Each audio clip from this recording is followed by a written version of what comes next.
Hey there. Tonight, we're slipping back to the Middle Ages, not to ballrooms or banquets, but to the dusty, dangerous world of medieval stonemasons, the folks who built the castles, but definitely didn't live in them. This is the story of what it really meant to carve cathedrals by hand. The broken backs, the freezing stone yards, the endless blisters. With no hard hats, no unions, no days off unless your hand was literally falling off.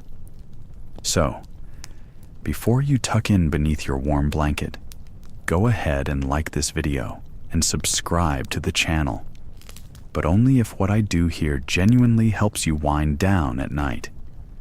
And hey, I'd love to know, where in the world are you watching from, and what time is it right now? There's something oddly soothing about knowing there are others awake with us, wandering through history together. Now, dim the lights. Let your body sink just a little deeper into your bed, and maybe even light a candle, if you have one.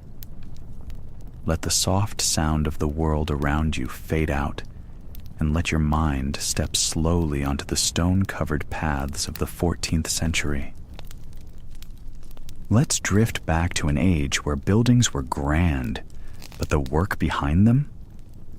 Brutal, because you've just become a medieval stonemason, or rather, you've been assigned the job, as it sure wasn't a glamorous career choice back then. The year is sometime in the 1300s, and your life is about to become a relentless grind filled with dust, sweat, and aches you didn't even know your body could have. First off, who even are these stonemasons? Let's get this straight. You're not a noble lord or a knight with shiny armor and a horse. You're the backbone of medieval society's architecture, the unsung craftsmen who shape the very bones of castles, cathedrals, bridges, and town walls. Without you, those soaring Gothic arches and towering walls wouldn't exist. But don't let the grandeur fool you. This isn't an artist's studio, filled with gentle carving and creative daydreams. It's back-breaking labor with little thanks, lots of injuries, and no sick days. Socially, you stand somewhere between peasant and craftsman, not quite a serf tied to the land, but definitely far from the elite. You work with your hands, your muscles, your sweat, all for wages barely enough to keep you alive. No feasts, no velvet robes. Instead, you get rough homes, rougher food, and the constant worry that one wrong move could cost you a finger, or worse. You're part of a guild, a brotherhood that's half secret society, half trade union. Guild membership gives you some protection, a little respect, and access to work. But it also means endless rules, rivalries, and the pressure to keep your skills razor sharp. Your identity is tightly wrapped in the stones you shape. Fail to carve a block properly, and you might be out on the street with nothing but a few bruises and a lot of shame. Now, what exactly do you do every day? Your work starts with stone, raw, heavy, unforgiving stone. You don't just sit and carve pretty shapes. You haul giant blocks from quarries, smash them into rough shapes, then chip and chisel them down to fit perfectly into walls and arches. Every cut has to be precise, because one slip means a crack that could bring down part of a cathedral or a fortress wall. No pressure, right? The tools you use are nothing like modern power tools. Imagine a handful of iron chisels, wooden mallets, and heavy hammers, all primitive, all deadly in the wrong hands. These tools don't make your job easier. They add to the danger. One misstrike can shatter a thumb or send a chisel flying into your leg. Protective gear? Ha! You're lucky if you get a thick leather apron. And forget about working conditions. You're out in the open, all day, every day, in the rain, snow, or scorching sun. Sometimes, you work inside half-built buildings with no walls or roofs, exposed to the wind and the chill. Quarry work? That's a whole different beast. Loud, chaotic, with dust so thick you can barely see your hand in front of your face. Breathing it in slowly kills you, but there's no way around it. Mentally, you have to be sharp. Stone is a stubborn material. You spend hours studying the grain, testing for cracks, and calculating how much force to use. Too hard, and the stone shatters uselessly. Too soft, and your work looks sloppy, unacceptable in a cathedral meant to last centuries. Each block you shape carries the weight of your reputation. You're not just building walls, you're building a legacy, even if no one outside the guild will ever know your name. Cathedrals like Notre Dame or castles like the Tower of London didn't just appear overnight.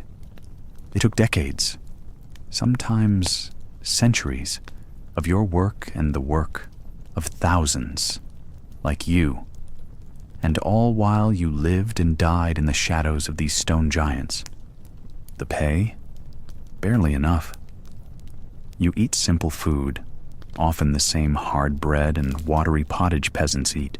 You sleep in cramped quarters, often with other masons, apprentices, or laborers. Privacy is a luxury you don't have. Injury is a certainty. And respect? Well, if you survive long enough and prove your skill, maybe the guild grants you the title of Master Mason, which is about as close to fame as you'll get. So, yeah, it sucked. The life of a medieval stonemason was brutal. You lived in constant pain, risked your life daily, and worked like a beast with little reward. Yet, without you, medieval Europe's landscape would be a patchwork of wood and mud huts. No soaring stone cathedrals to inspire awe. No fortified castles to protect kingdoms. But despite the suffering, there was something else. Pride. A sense of craftsmanship and skill passed down through generations. You carried knowledge that few others had. How to read stone, how to coax it into shapes that would last centuries. That was your art, your legacy, even if history forgot your name. And so begins your story. A story not of kings and queens, but of the rough, dusty hands that built their world, the medieval stonemason. Now, you've just signed up to become a medieval stonemason apprentice. Think of it like a 3 to 7 year boot camp. Only instead of fancy sneakers or protein shakes, you get a wooden mallet and a lifetime of aching muscles. You're probably about 12 years old, maybe younger. Your hands are still soft, your bones still growing, and you haven't even figured out what a bath feels like. The good news? You'll learn a skill that's in demand across the kingdom. The bad news? It's brutal, thankless, and mostly about pain. You show up early to the workshop every day, before the sun even hints at rising, because being late means punishment, usually a sore back and fewer scraps for dinner. Your master mason is a tough man, not the type to smile often. He spent decades carving stone into cathedrals and castles. You're just the latest in a long line of scrappy kids expected to toughen up fast. Apprenticeship is less school and more trial by misery. Your first task? Hauling heavy blocks of stone from the quarry to the worksite. No horse or cart for you. Just your bare hands, dirt-covered and blistered before breakfast. The stones are cold and heavy, like chunks of the earth itself that refuse to be tamed. Dragging them across uneven ground, your fingers bruise and crack. Sometimes you drop one on your foot. Expect a loud yelp and a few days of limping, but no time off. You don't learn by sitting around or reading books. There are none. Instead, you watch your master, who barely speaks except to bark orders, and then mimic the motions. You try to imitate how he holds the chisel, the angle of the hammer strike, the rhythm of cutting stone. But your blows are clumsy, wild, and far from the precision needed. The stone barely cracks. You feel like a failure. Then comes the real punishment, cleaning the tools. You thought the hard labor was over? Think again. After long hours, you're scrubbing caked mud and dust off chisels and mallets with cold water, sometimes in a frozen river or a grimy bucket. Your fingers go numb, your back aches, and the cold seeps into your bones. Meanwhile, your master inspects the tools, expecting perfection. If you leave a speck of rust or grime, you'll have to do it again. This time, while standing in the freezing mud. Food is another story. Your daily meals are meager at best. There's no hearty stew or fresh bread delivered to your hut. More like a stale loaf someone forgot in the back of a cupboard, or a watery pottage that looks suspiciously like mud soup. You eat fast and without complaint, because the next task is waiting. Your stomach grumbles, but your master doesn't care. Hunger is part of the job, a test of endurance. Your days are long, sometimes from dawn until after dusk, and every muscle aches like you've been struck by a smith's hammer. Your knees stiffen, your hands bleed, and your clothes are little more than rags soaked in sweat, dust, and whatever grime the worksite offers. There's no shower, no chance to rest properly. Sleep is on a thin straw mattress that smells like damp earth and last season's sweat. Discipline in apprenticeship is strict, and punishments are harsh. Make a mistake, carving a block, you'll spend extra hours chipping away at the same stubborn stone until your fingers bleed or your arms tremble. Speak out of turn or show laziness. Expect a sharp reprimand, sometimes a slap, sometimes a hard shove. Your master's word is law. Apprentices who fail to meet expectations may be sent away, their dreams of mastering the craft crushed, like the broken stones they abandoned. The work is dangerous. You're learning to wield sharp tools, to strike stone with enough force to chip it, but not so hard that it shatters. One wrong blow, and you could lose a finger or crack a priceless stone block. Every day is a dance with injury. Blisters, cuts, bruises are as common as the dust that chokes your lungs. Infection lurks everywhere. A simple cut could become fatal in a world without antibiotics. Most apprentices don't get paid, or if they do, it's barely enough to buy a crust of bread. Instead, your reward is shelter, food scraps, and the promise of someday becoming a journeyman mason. That means years of grinding labor for almost no recognition. It's a long, slow climb with no guarantees. Some apprentices quit after months, worn down by exhaustion and despair. Your master expects loyalty and obedience. You are his property in a way. If you run away, the guild may blacklist you, making it impossible to work elsewhere. Leaving the apprenticeship early is almost unthinkable because your family has invested in you, hoping you'll bring honor and steady income. But every day, you ask yourself if the pain is worth it. Yet, amid the drudgery, there's a strange pride. You're part of a secret brotherhood that holds the keys to shaping stone, the very bones of medieval cities and cathedrals. The work is hard, but it's also art, craft, and legacy. You dream of the day your hands carve stone so perfectly that kings and bishops will admire it. Maybe then, your name will live longer than the stones you chip. But don't get ahead of yourself. For now, you're just a kid covered in dust, hauling stones and cleaning tools, under the watchful eyes of a master who doesn't tolerate weakness. Your apprenticeship is less about learning gentle skills and more about surviving pain, hunger, cold, and humiliation. Every day you're tested, physically, mentally, and emotionally. You'll break tools, you'll break stones, and then, probably, you'll break yourself. And if you're lucky, you'll slowly learn how not to break the stone you're meant to shape. Welcome to the grueling path of the medieval stonemason apprentice. But it's also the only chance you have at a trade, a place in the world, and maybe a name carved into history. Now, you're about to pick up a medieval stonemason's tools.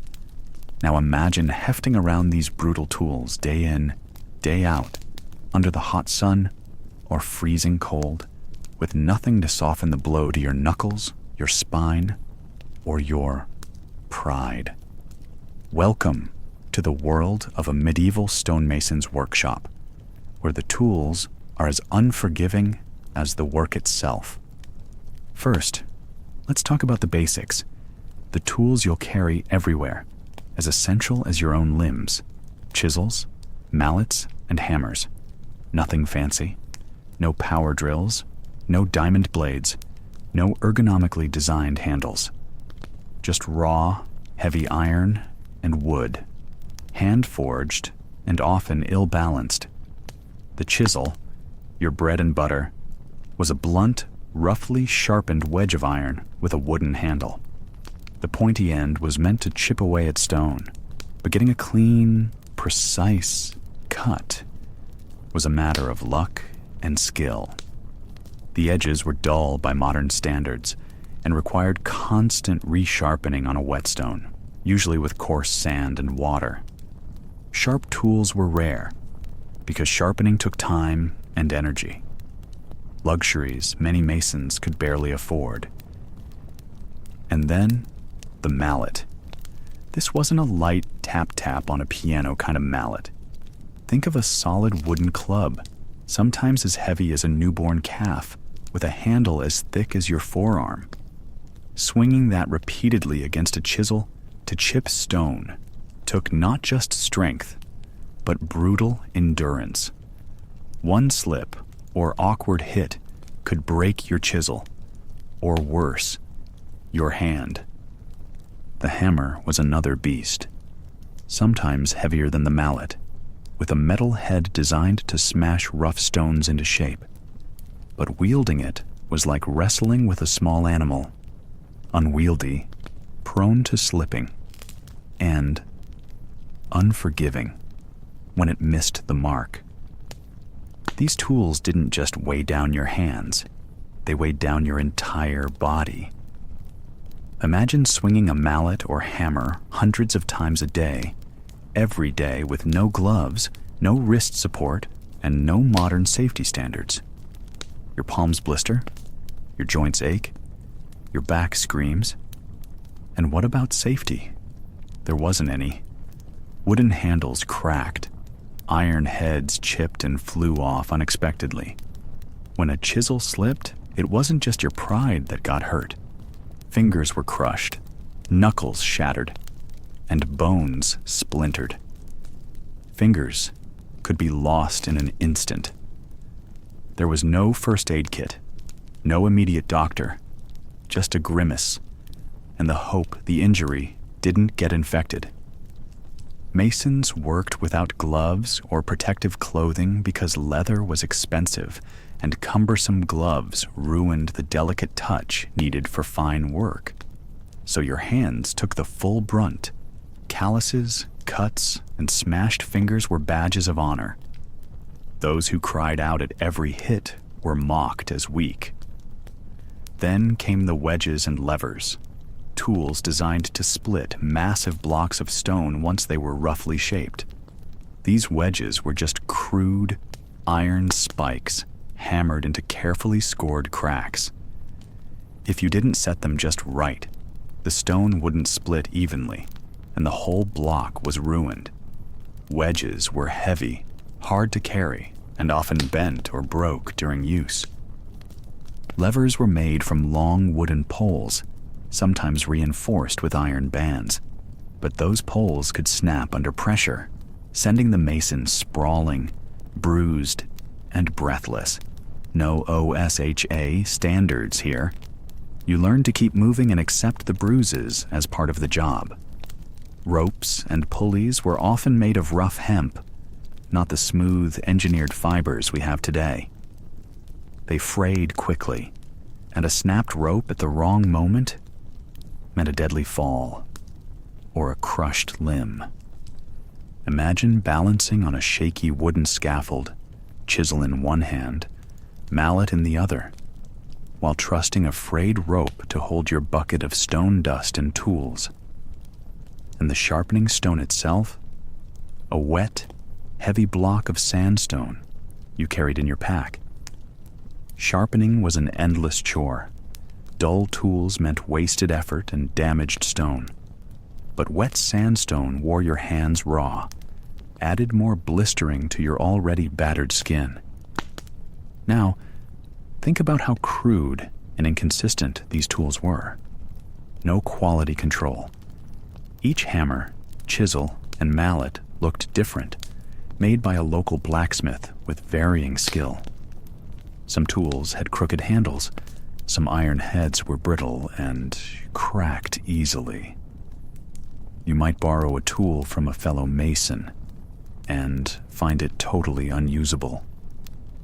Your tools could be your best friend or your worst enemy.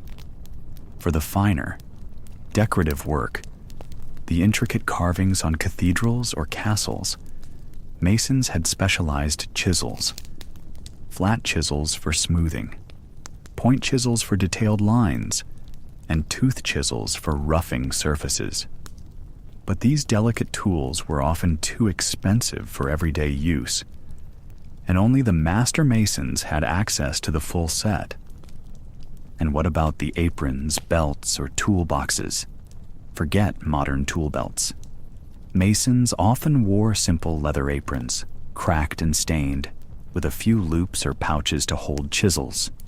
Otherwise, their tools were carried by hand or in rough sacks slung over their backs. The lack of organization meant tools were frequently lost, stolen, or broken without replacement. This daily grind with such primitive tools took a heavy toll on the mason's body. Their hands were permanently bent and gnarled, skin cracked and bleeding. Their arms trembled from the constant pounding. Backs bowed from carrying heavy stones and hauling tools. Eyes squinted from close work with dusty, sharp iron edges. And that's just the physical part. Tools also meant noise. Every day was a relentless cacophony of banging, chipping, and clanging as mallets struck chisels, chisels chipped stone, and hammers smashed rough blocks. The din echoed through the quarry and building sites, ringing in the mason's ears. No ear protection existed. Over time, hearing loss was common. Injuries were routine. Splinters of iron chipped off and embedded in the skin. Blisters turned into infected wounds. Joints swelled with arthritis long before old age. Fingers were crushed, or severed by heavy stones, or missed hammer blows. And remember, if your tool broke mid-swing, you might be caught off guard and seriously hurt. So yes, the The tools of the trade were your lifeline and your curse. Heavy, crude, dangerous, and unforgiving. They shaped not just the stone, but the very lives and bodies of medieval stonemasons.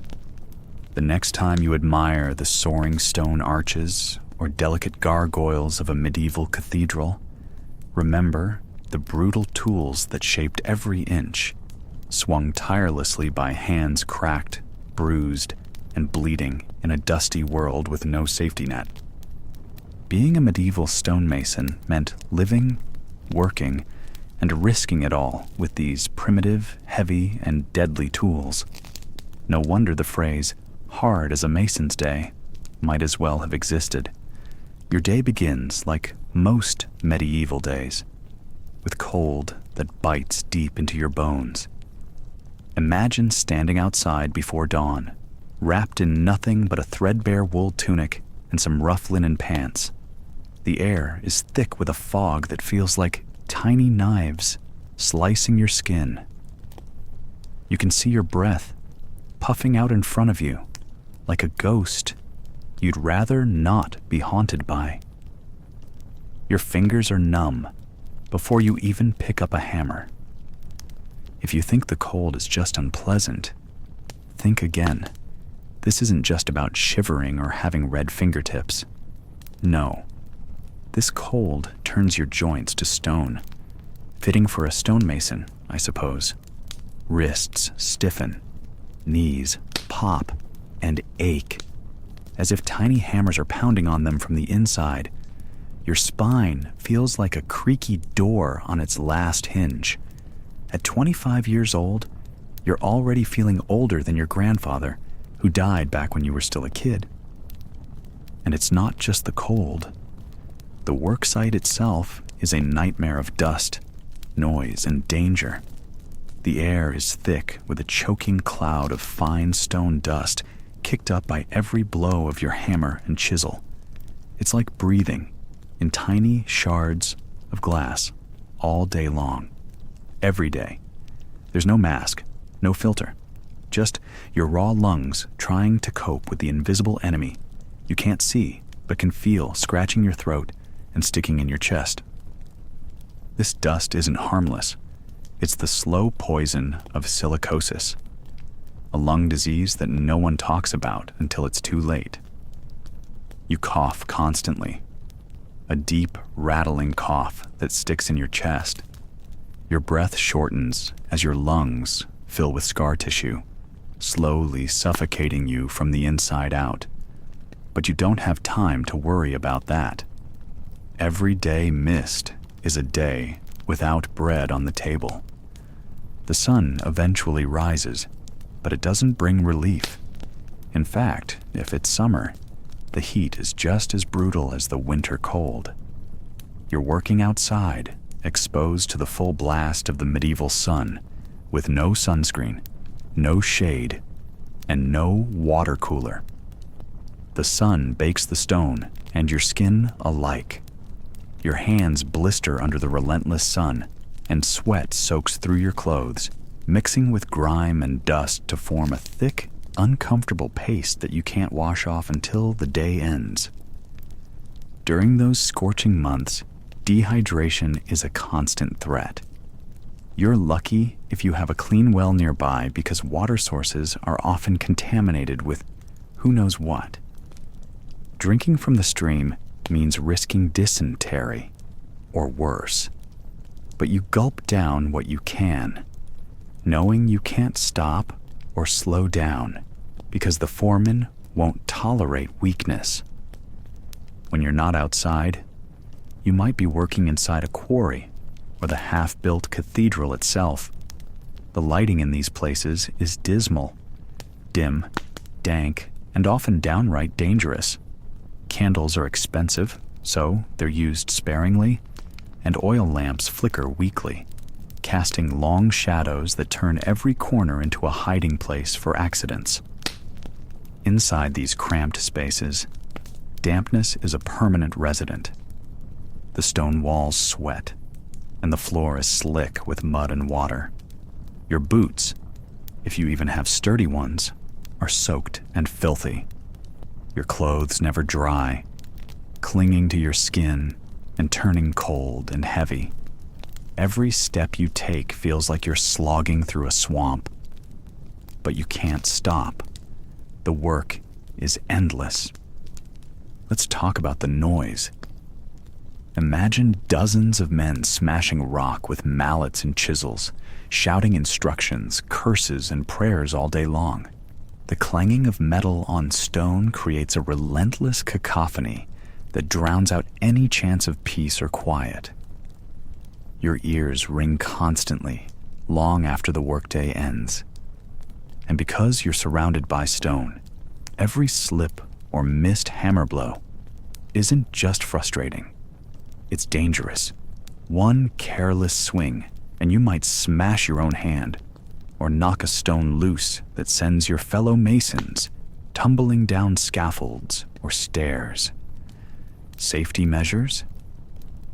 Ha! The only safety you have is your skill and luck. Accidents are terrifyingly common.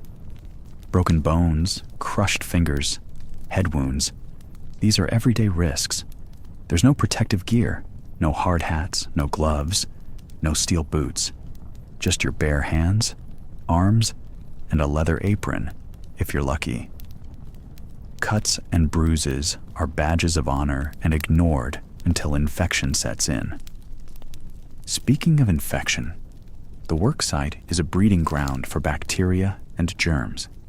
Open wounds become festering sores because sanitation is non-existent.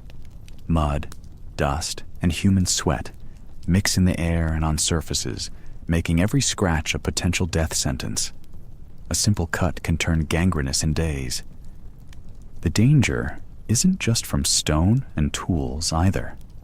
The worksite is often a chaotic scene of people hauling heavy blocks, wooden scaffolding that creaks under too much weight, and makeshift pulleys operated by men with no training. One snapped rope or rotten plank can send tons of stone crashing down, taking lives and limbs with it. When winter arrives, the dangers multiply. The wood of the scaffolds freezes and becomes brittle.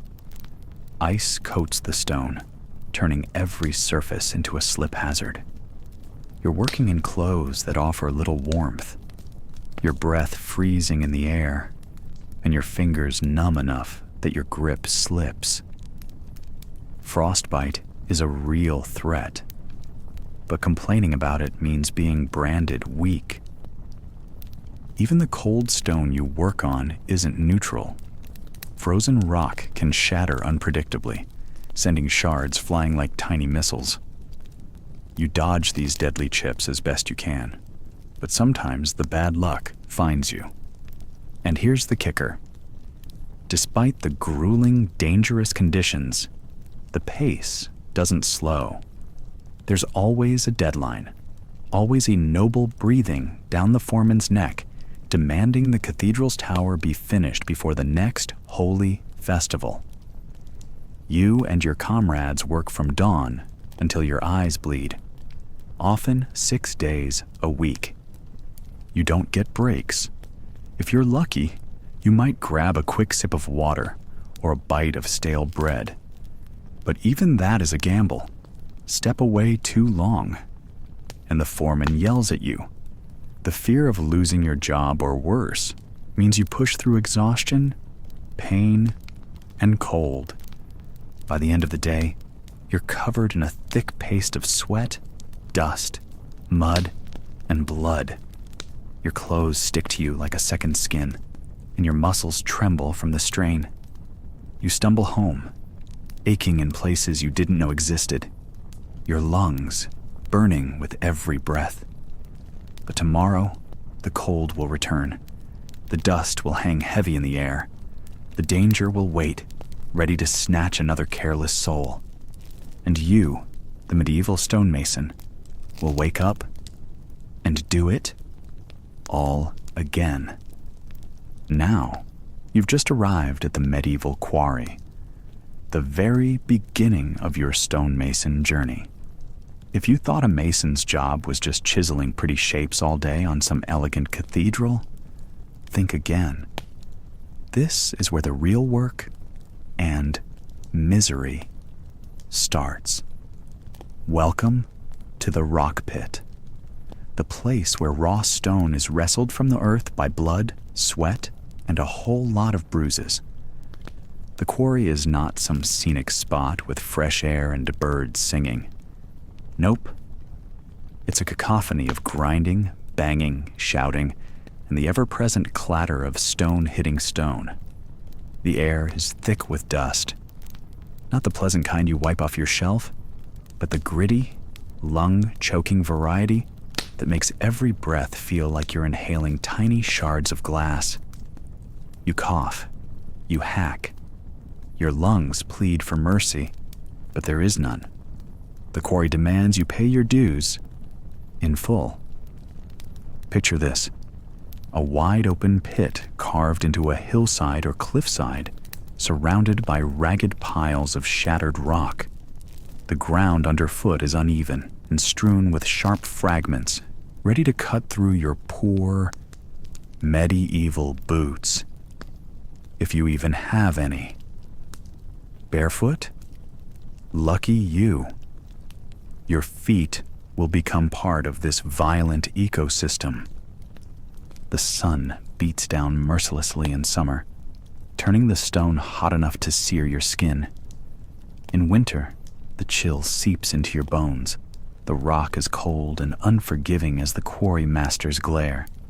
No shelters, no shade, just raw, brutal exposure to the elements. Your only protection is a thin linen shirt and trousers that have seen better centuries. You step up to the first task: extraction. Sounds simple, right? Just pull a big rock out of the ground? Ha! Try wielding a heavy iron pickaxe, swinging it over and over until your arms feel like they might fall off. Every strike sends a jolt up your arm and a ringing in your ears. The pickaxe often slips, missing the stone, chipping your knuckles, or, worse, your face if you're not careful. No safety goggles here, just your own luck. To loosen the stone from the earth, you use wedges, wooden or iron, hammered into cracks. You pound and pound, listening for the telltale sound of the stone giving way. When it finally cracks, a shower of chips flies everywhere, and the rock shifts slightly, threatening to crush a hand or foot if you're not quick. Injuries are the quarry's grim signature. Broken fingers are common, deep cuts and bruises even more so. You watch your comrades limp off with bandaged hands, knowing that if you get hurt badly enough, you'll be out of work and out of food. Medical care here is a joke. Infection and gangrene are the real bosses. Hauling the stone is another beast entirely. Those giant blocks don't move themselves. You, your fellow laborers, and a few oxen, or maybe just your backs, drag the rock up rickety wooden ramps, over mud, and across rocky terrain to the next stage. Imagine carrying 100-pound stone block while your feet slip in the mud and your muscles scream in rebellion. One false step and you're crushed or flattened. The noise is relentless. Hammers striking chisels, shouts of commands, the crack of splitting stone, the grunt of hauling laborers. Over all this, the quarry foreman barks orders, his voice rough as gravel and twice as unpleasant.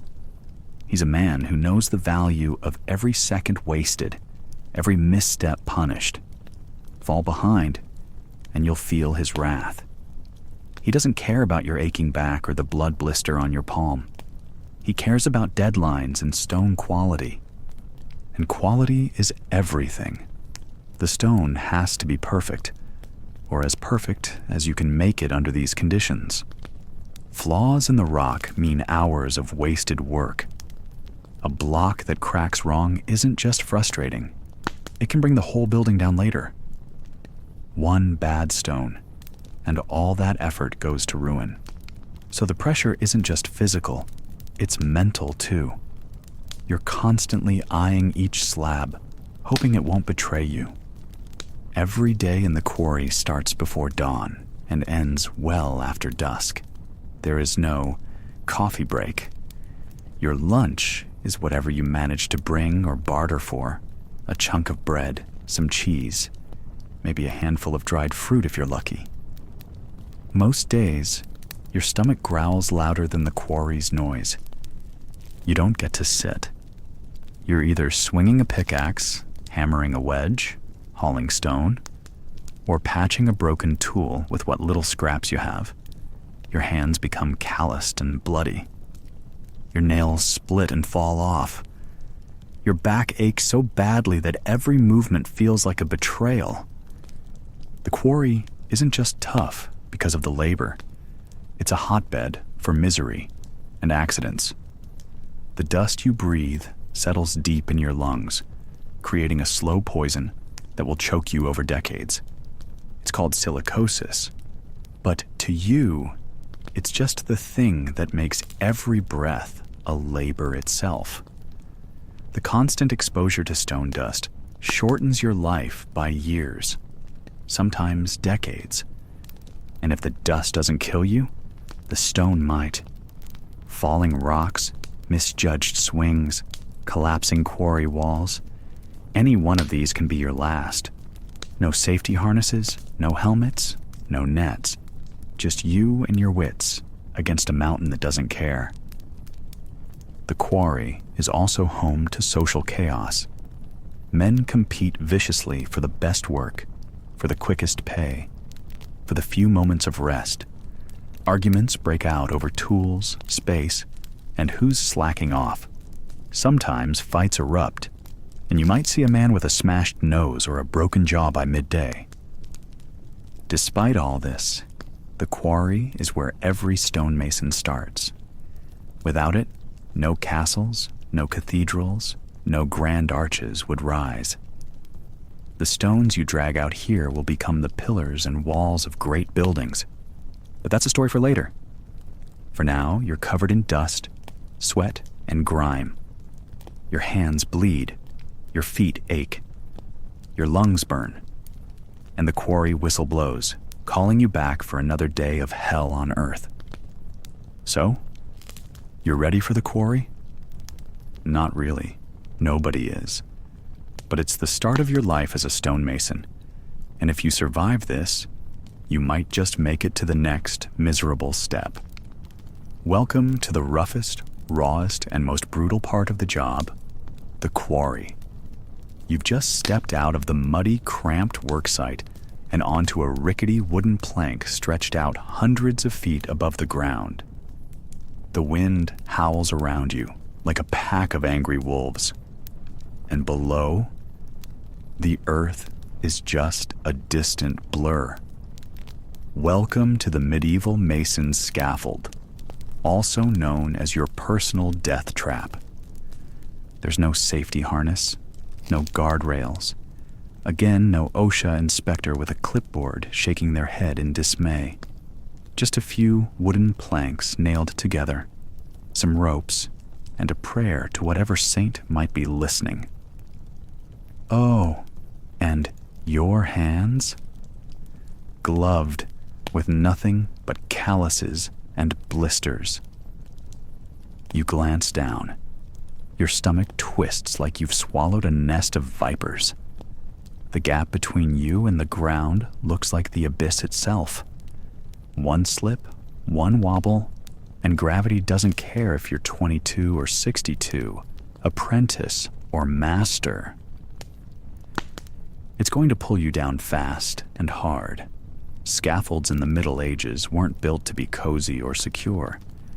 They were built to be fast and cheap, because the bosses wanted the cathedral to reach the sky yesterday. And the quicker you work, the sooner you get paid. Or at least, the less you get punished for delays. So every day you haul yourself up these flimsy platforms, balancing on beams barely wider than a loaf of bread, with nothing but your wits and a hammer in your hands. Forget about feeling stable or safe. The planks creak under your weight, sometimes wobbling when the wind hits just right. Rain slicks the wood, turning it into a treacherous slide. And let's not even talk about snow or ice in winter. You're basically doing your job on an ice rink 50 feet above a pile of jagged stones. On your left, a fellow mason hammers away, sparks flying from the chisel as it strikes the stone. You can hear his breath coming out in clouds, his fingers numb and stiff from the cold. On your right, a bucket of mortar swings dangerously on a rope, sometimes smacking the side of the building with a sickening thud. One unlucky swing, and it could knock you off your plank or splash blinding lime on your face. You wipe sweat from your brow and try to steady your shaking hands. Your legs feel like jelly, but the stone won't shape itself. The boss is yelling up from below. Faster, faster, no brakes. The work must go on. And so, you carry on, inch by inch, block by block, clinging to the side of the building like some medieval spider. You might think that working so high up is a rare privilege. Nope. It's your daily reality. Cathedrals like Notre Dame or Chartres rise hundreds of feet into the sky, and every stone had to be lifted, carved, and fitted right where you stand. That means you, sweating, aching, and terrified, perched on those wooden planks all day long. It wasn't just the risk of falling that got to you. The scaffold was also a health nightmare. Stone dust floated in the air like a silent killer, coating your lungs with every breath. If you thought your hands wouldn't freeze on the scaffold, think again. No gloves, no warmth, just bare skin and bone-numbing cold. Fingers went numb and stiff, and if you dropped your hammer, you either lost your tool or risked trying to grab it mid-fall. Neither was a good option. Sometimes, when the boss wasn't looking, you'd try to catch your breath, clutch the beam, and pray to St. Stephen, the patron saint of masons, for just a few minutes of mercy. But the work never stopped. The church wanted its tower. The Lord wanted his castle. And you wanted to survive to see another dawn. Here's the thing about scaffolds. They weren't standardized. Each site had its own contraption built on the fly, often by the masons themselves. Some were supported by wooden poles driven into the ground. Others were cantilevered from the building walls. Whatever the method, the whole structure was as shaky as your nerves on your first day up here.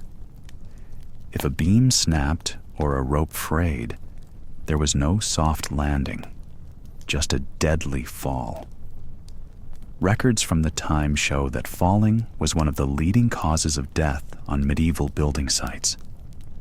Masons disappeared off the edge like flies, never to be seen again. Sometimes the bodies were recovered, sometimes they weren't. You might expect the masters to be safer, working closer to the ground or inside workshops, but no. The master mason often led by example, climbing the highest, most dangerous parts to check the work or carve the most delicate stones. Losing your master wasn't just tragic. It meant chaos for the whole project. When the wind picked up, you could hear the wood groaning and creaking, and every gust felt like the scaffold might break free and send you plunging to your death. Rain turned the planks into slick snakes, making every step a gamble. You gripped your tools tightly, praying your boots wouldn't slip on the wet wood. And speaking of boots, medieval footwear was about as helpful as a wet rag. Heavy leather, often soaked through, no grip to speak of, and absolutely no protection against falling or sharp edges. If your foot slipped and you lost balance, it wasn't just a scrape. It could be the end. Despite all this, there was no room for fear. The work had to be done. The townspeople watched, expecting progress daily. The church authorities demanded miracles of architecture. And the masons? Well, they were stuck between the devil and the deep blue sky. Sometimes, to move heavy stones up to the scaffold, you'd use pulleys and winches, primitive cranes built from wood and muscle power. But these were slow and unreliable. If the stone slipped or a rope broke, it could crush a mason below, or leave you stranded hundreds of feet in the air with a heavy block in your hands. And here's a fun medieval fact.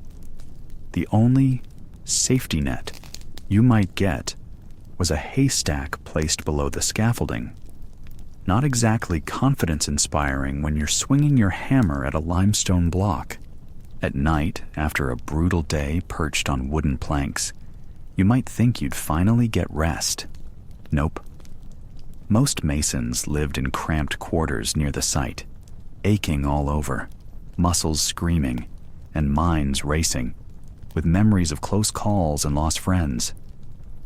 Sleep was fitful, haunted by nightmares of falling, broken bones, and the cold gray dawn that meant climbing back up the scaffold to risk it all again. So yeah, life on the scaffold sucked. It was terrifying, exhausting, and merciless, but it was also the place where the magic of medieval architecture happened. Every soaring arch, every flying buttress, every stained glass window you admired meant someone like you risked their life hundreds of feet in the air, balancing on nothing but wood and willpower. Next time you gaze up at a Gothic cathedral, remember, those stone walls didn't build themselves. They were carved out of death-defying heights by men who lived and died on scaffolds, holding on for dear life, praying every second they wouldn't be the next one to fall. This is the scaffold, medieval masonry's most perilous workplace, where every day was a gamble between brilliance and disaster. Now, imagine waking up before dawn, your body still stiff from yesterday's punishment, and trudging out to the work site. No fancy gym memberships, no breaks to sip protein shakes. Instead, there's a mountain of stone waiting to be transformed by your sweat, your blood, and probably your tears. The first task is chiseling. Your mallet is a solid block of wood, heavy and awkward. Your chisel, a crude iron wedge, is heavier than it looks and needs to be swung with precision, which is hard when your hands are raw and blistered. You strike the chisel with the mallet again and again, each blow sending vibrations up your arm that settle deep into your bones. It's a rhythm that never ends. Strike, inspect, chip, repeat. But the stone is stubborn. Granite, limestone, sandstone, all unyielding and merciless. Sometimes you land a perfect hit that sends a chip flying, and for a moment, there's pride. Then the next blow sends a crack that ruins your carefully shaped block. You have to start again. The frustration alone could break a man. Your arms ache, your shoulders burn, your back stiffens from the awkward bending and twisting needed to hold the chisel just right. And there's no such thing as a warm-up. You dive straight into this brutal workout before your body is ready, so every morning feels like you're wrestling with your own limbs. Then there's the shaping. you're not just hacking away randomly. No, you're creating precise blocks that must fit perfectly into place. Sometimes these blocks weigh as much as a small person, and you have to be exact. Too big, and it won't fit. Too small, and the wall is weak. Precision isn't just an art here, it's a matter of life and death. All this work is done without modern machinery. No pneumatic drills, no cranes, no forklifts. Just your hands, your mallet, your chisel, and sometimes ropes and wooden sledges to move the stones.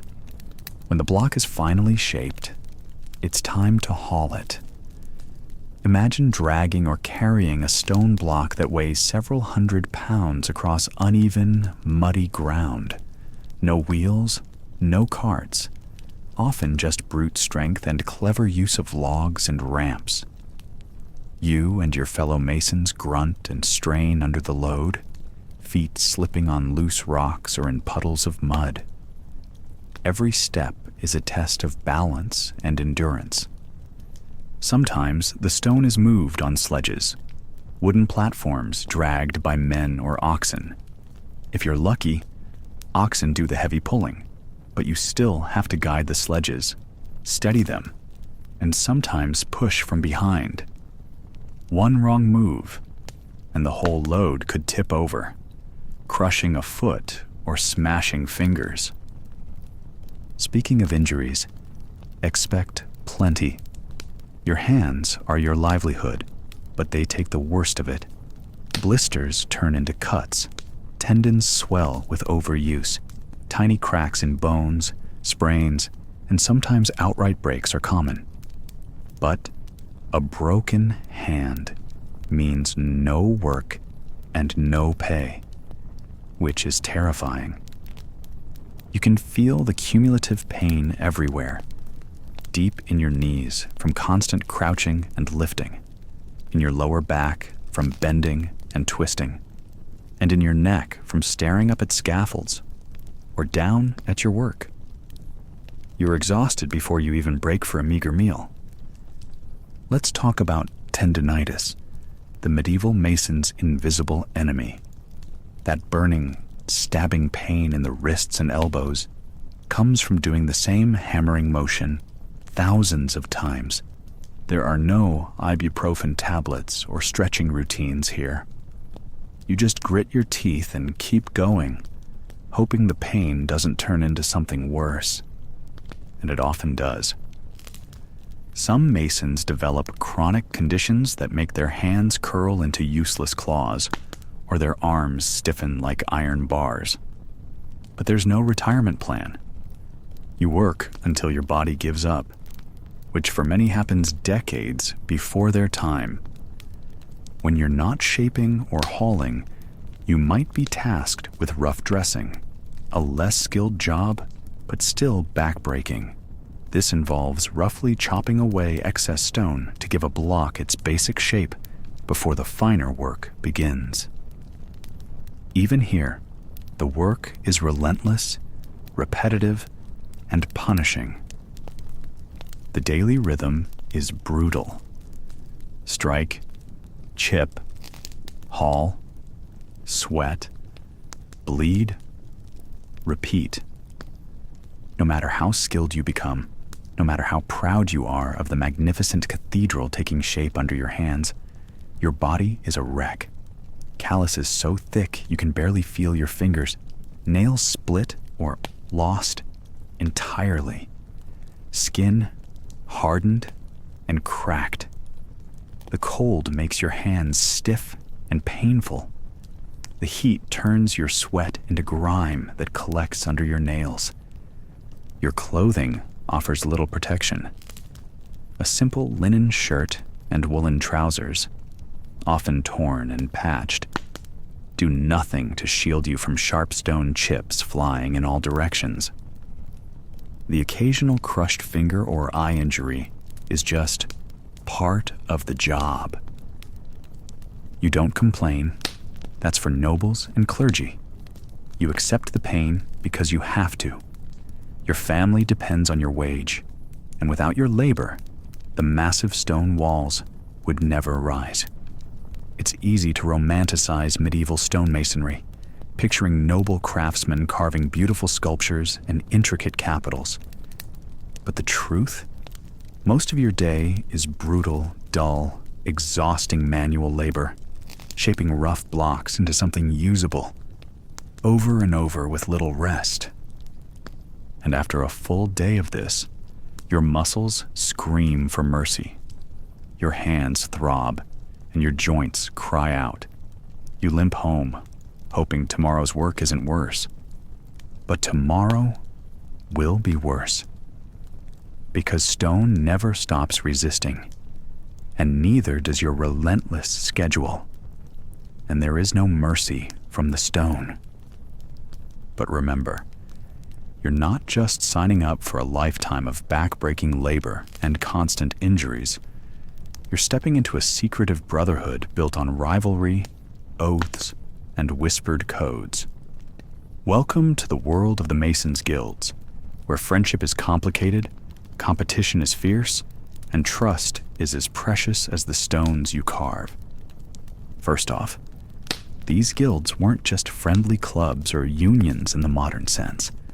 No, they were powerful, secretive organizations with rigid hierarchies, strict rules, and rituals that might make an outsider raise an eyebrow. Think of them as a cross between a labor union, a secret society, and a medieval version of a Silicon Valley startup. Except, instead of code, they guarded stone-cutting secrets, and instead of venture capital, they fought over contracts to build castles and cathedrals. You're not allowed to just stroll into a guild and start carving away. Number. Before you even think about chiseling stone for real, you'd have spent years as an apprentice, living under the thumb of a master mason who controlled everything you knew. Apprenticeship was brutal. You lived in the master's house, worked from dawn until dusk, ate scraps, and got little to no pay. If you messed up, there was punishment, sometimes physical.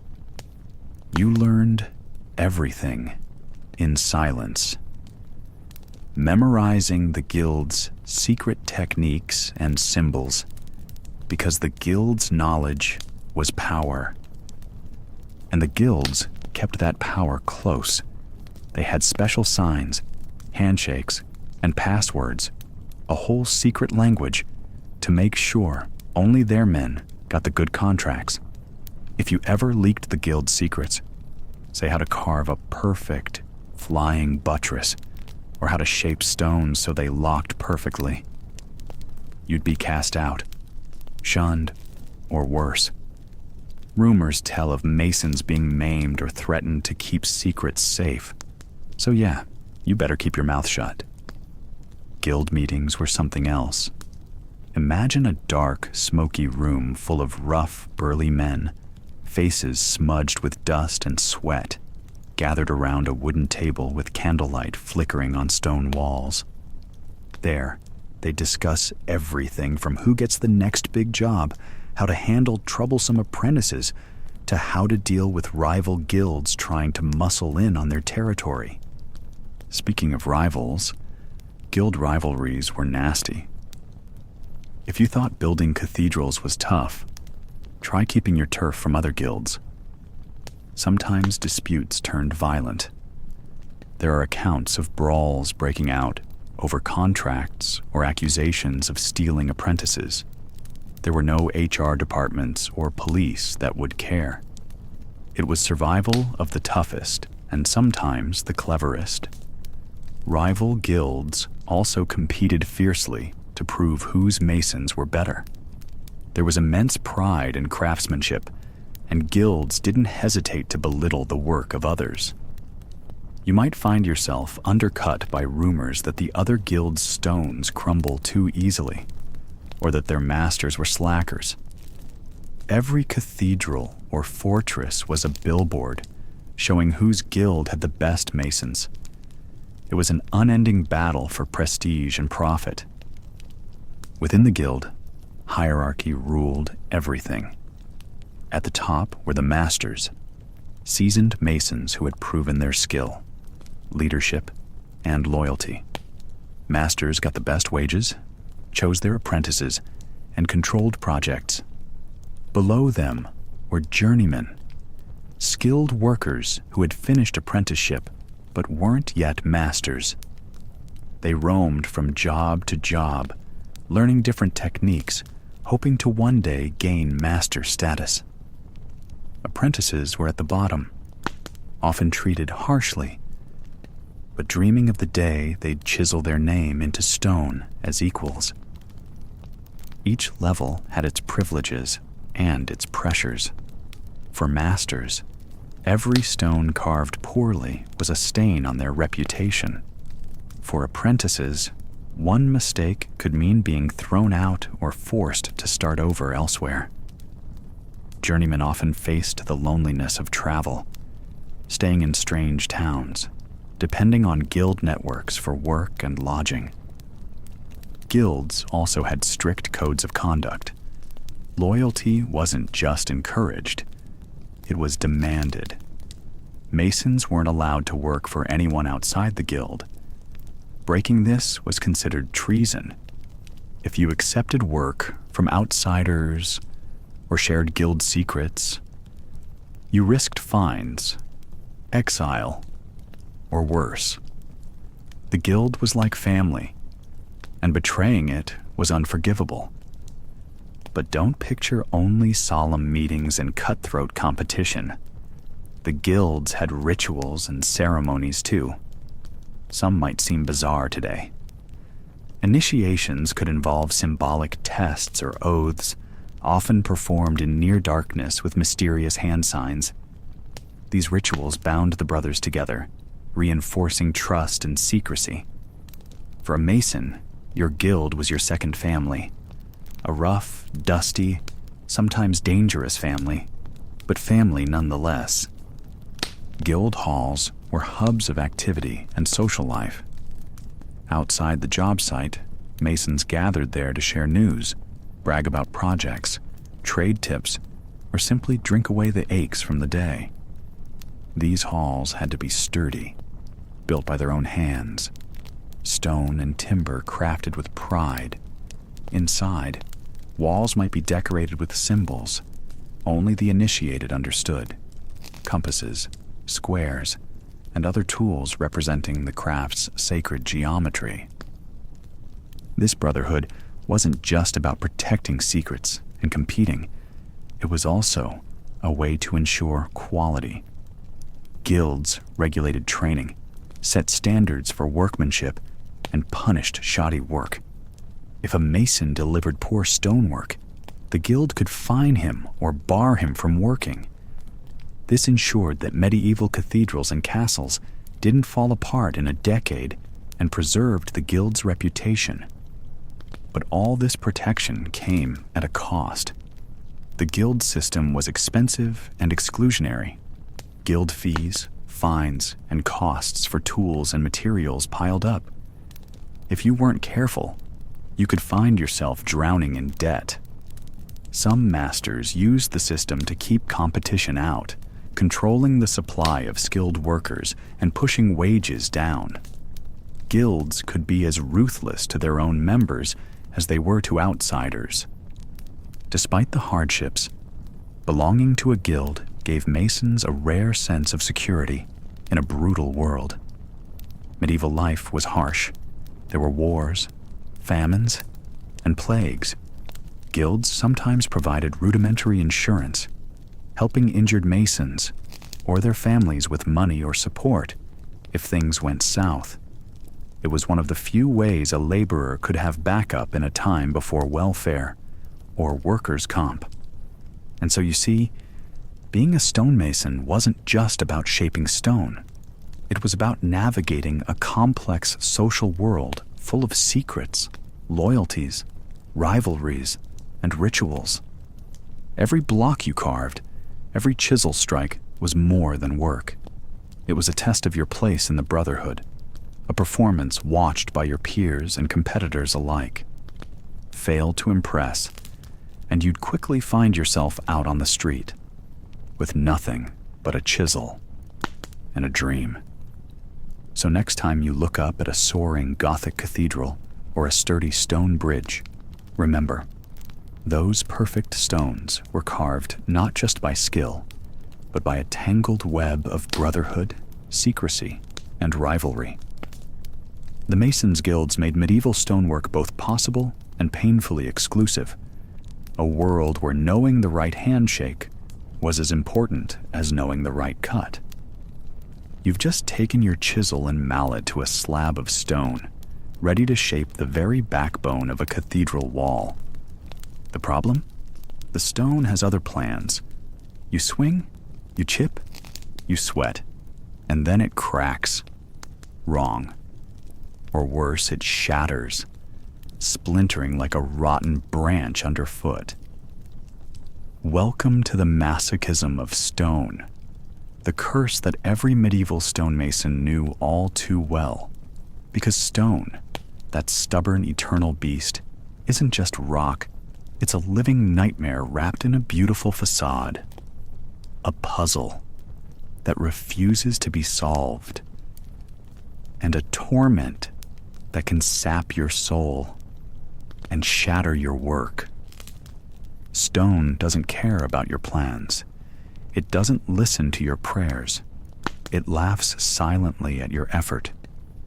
To you, it's meant to be a solid block to carve into a perfect shape. To the stone, you're an irritating ant, tapping and hammering away. And it fights back with every grain and fault inside it.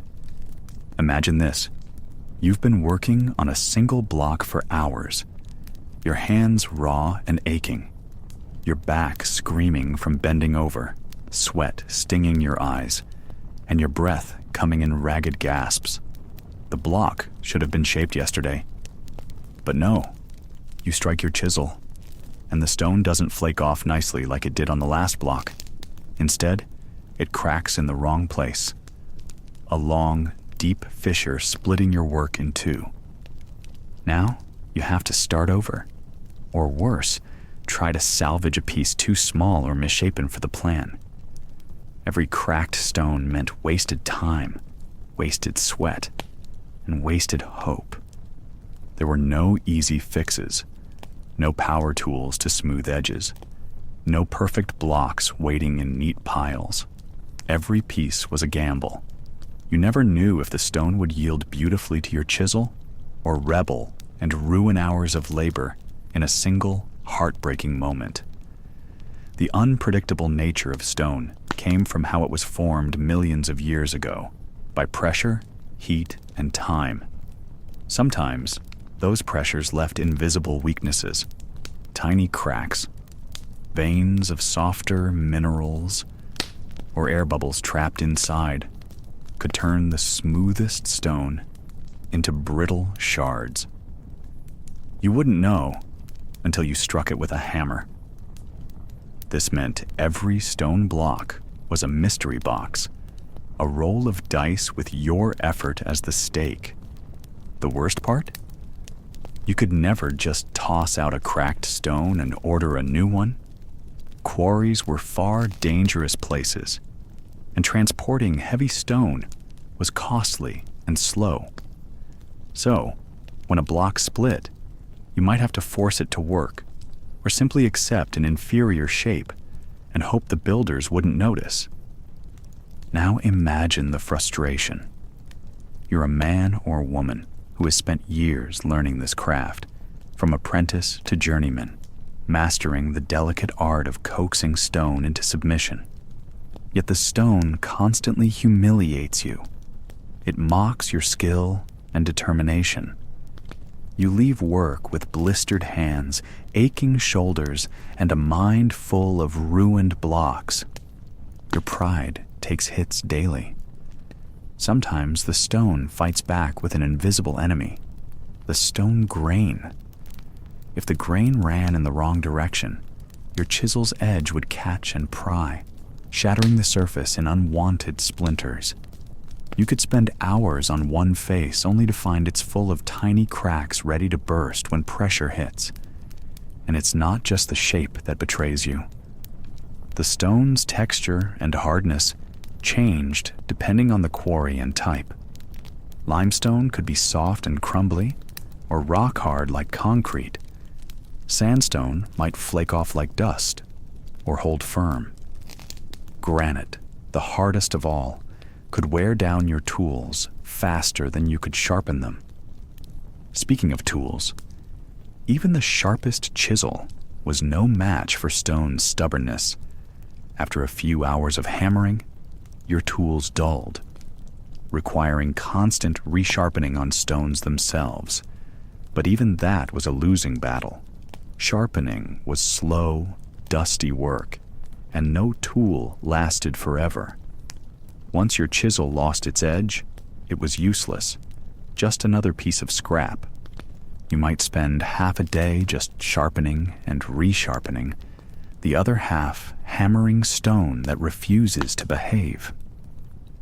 The most maddening moments came when you thought the stone was ready.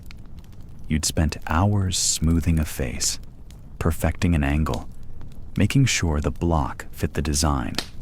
Then you'd lift it into place, only to hear a sickening crack as it fractured under the weight or pressure of the structure. All that effort wasted, hours lost, and the clock didn't stop ticking. Construction schedules didn't care about broken stones. The masochism of stone was a form of medieval cruelty no one wrote songs about. There were no tales of heroic masons battling stone beasts, just endless frustration and aching limbs. Worse, the stone's temper could turn dangerous. Imagine carrying a block that looked solid but had a hidden fault. When hoisted into place on a scaffold hundreds of feet in the air, the block suddenly cracked, sending shards falling onto those below. Injuries, broken bones, and even deaths were common. It was a gamble with fate every time you gripped your chisel and raised your mallet. The psychological toll was just as heavy. Every cracked block was a dagger to your self-worth, a sign that your hands, eyes, and mind were failing you. You couldn't just blame the stone, but sometimes it was the only thing you could curse, without getting into trouble with your master or guild. You learned patience, but patience could only stretch so far. Anger and despair were part of the job, bottled up behind grim faces and silent curses. But why keep doing this to yourself? Why accept this daily humiliation from a cold, unfeeling rock? Because the stone was the canvas of your craft. It was your legacy. Every cathedral wall, every intricate carving, every flying buttress was proof that you, the mason, had wrestled with nature and won. At least for a moment. Despite the stone's cruelty, it was beautiful, a living testament to the world's endurance and mystery. You respected it, even feared it, but you loved it too. So yes, being a medieval stonemason meant endless struggles with uncooperative stone. But it also meant mastery over the impossible. You shaped eternity from chaos, turned pain into artistry, and in the process, left your mark for centuries to come. And now, you can put down your mallet and chisel, at least for tonight. But tomorrow, the stone will wait, and it will fight back again. You've made it through another long day, swinging heavy tools against unforgiving stone. The sun is setting, but your lungs are still choking, and not from smoke or sickness, but something far more insidious. The real enemy isn't the brutal work itself, or the aching muscles. No, it's the invisible poison hanging in the air, stone dust. You see, every strike of your hammer against the chisel sends tiny clouds of dust flying into the air around you. It's fine, powdery, and light. So light, you barely notice it settling on your skin and clothes. But every breath you take drags those microscopic shards deep into your lungs. These are not harmless bits of rock. They're deadly.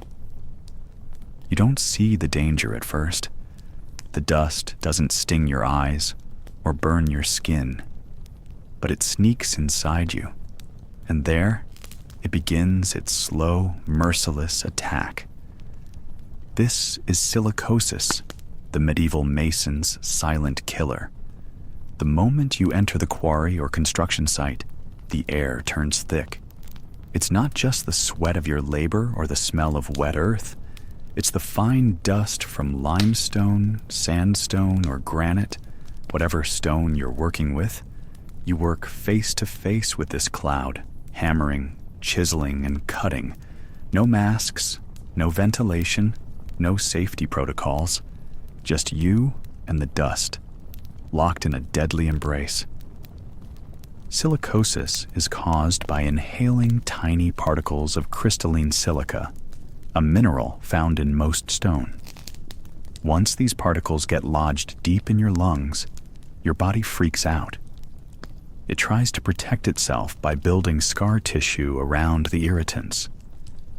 This might sound like a good defense, but it's anything but. The scar tissue thickens your lung walls, making it harder and harder for oxygen to pass into your bloodstream. Slowly, breath becomes shallow, your chest tightens, and every inhale feels like you're sucking through a clogged straw. Over years, this choking effect worsens until it's almost impossible to breathe. Death is slow, suffocating, and inevitable for many. Back in the 14th century, no one knew about silicosis. No one knew that those little dust clouds were killing hundreds, maybe thousands of stonemasons across Europe. The cough you developed, the tightness in your chest, the exhaustion after even the shortest walk, those were dismissed as just the cost of hard work, or blamed on the damp weather, or the plague that was always lurking nearby. Doctors had no idea what caused it. They didn't know to look for microscopic silica or realize the dangers hidden in the air you breathed. Instead, they called it by vague names: quarry sickness, miner's phthisis, or just consumption, the same name used for tuberculosis, which had similar symptoms but a different cause. No amount of rest or herbal remedies helped. The damage was done deep inside your lungs, and there was no cure. Think about your daily routine. You rise before dawn and haul your tools to the site. You spend hours breaking stone, shaping it with chisels that send up dust clouds with every strike. Sometimes the wind blows the dust straight into your face. You cough and try to clear your throat, but the dust keeps coming. You can't stop. The master mason is watching, and the foreman wants that cathedral wall up before winter. At the end of the day, your throat is raw, your chest tight, and your breath short. You might be coughing up dark phlegm by now, a sure sign the dust has reached deep into your lungs. You ignore it, because what choice do you have? The family needs food, and the guild needs you on the job. There's no safety net either. If you fall ill, you lose your place in the guild and your chance at becoming a master mason. Your wages dry up, and you might be cast out, left to fend for yourself on the streets or the charity of the church. No one spoke about these invisible dangers. It was considered weakness to complain or show signs of illness. The culture of masonry was one of toughness, endurance, and silent suffering. To admit you couldn't breathe properly, was to admit defeat. Even worse, stone dust didn't just attack your lungs, it attacked your whole body. Some stones had toxic minerals mixed in. You might not have realized, but some quarries were mining for materials that contained arsenic or other poisons. Constant exposure could cause headaches, dizziness, and skin rashes on top of the lung damage. The dust settled everywhere, on your skin, your clothes, your food. Washing was rare and difficult, so you ingested more of it every day. And the worst part? Silicosis didn't just kill old masons after decades of work. Sometimes it struck fast. Young apprentices who worked too hard, breathed in too much dust without breaks, and lived in damp, poorly ventilated quarters sometimes succumbed after only a few years. There was no mercy. The deadly cloud followed every mason like a shadow.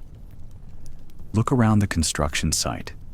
Notice how no one wears anything to cover their face or nose? Masks didn't exist. The idea that breathing dust might kill you was unfathomable. There were no laws protecting workers or limits on daily exposure. No guild decrees forbade dangerous working conditions. It was simply accepted as part of the trade.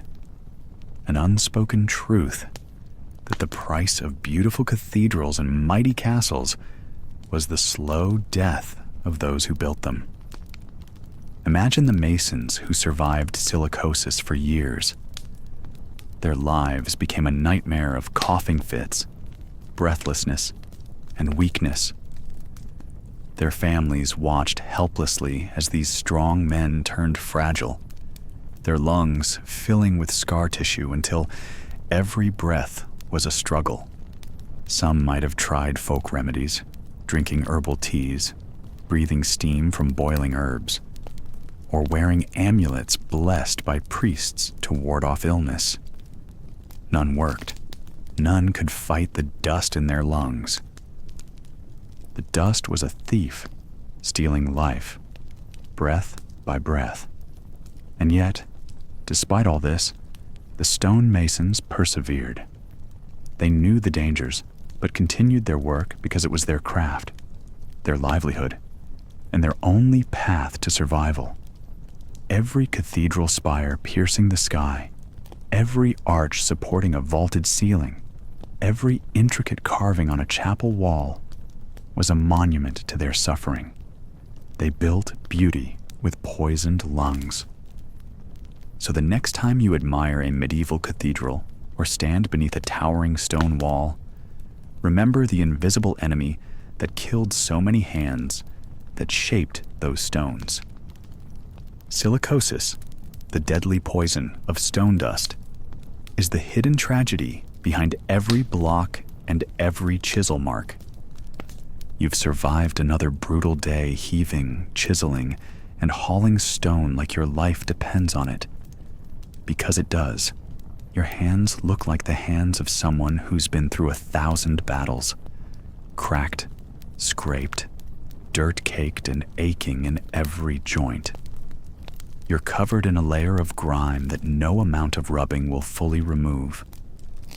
And now comes the part no one warns you about.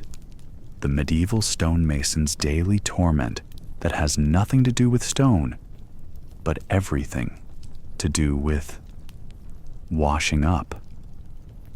Yes, washing your hands after a long day of stonework is a kind of medieval torture all by itself, because there's no running warm water like you imagine, no gentle soaps or fluffy towels, no luxurious scrubbing brushes with soft bristles.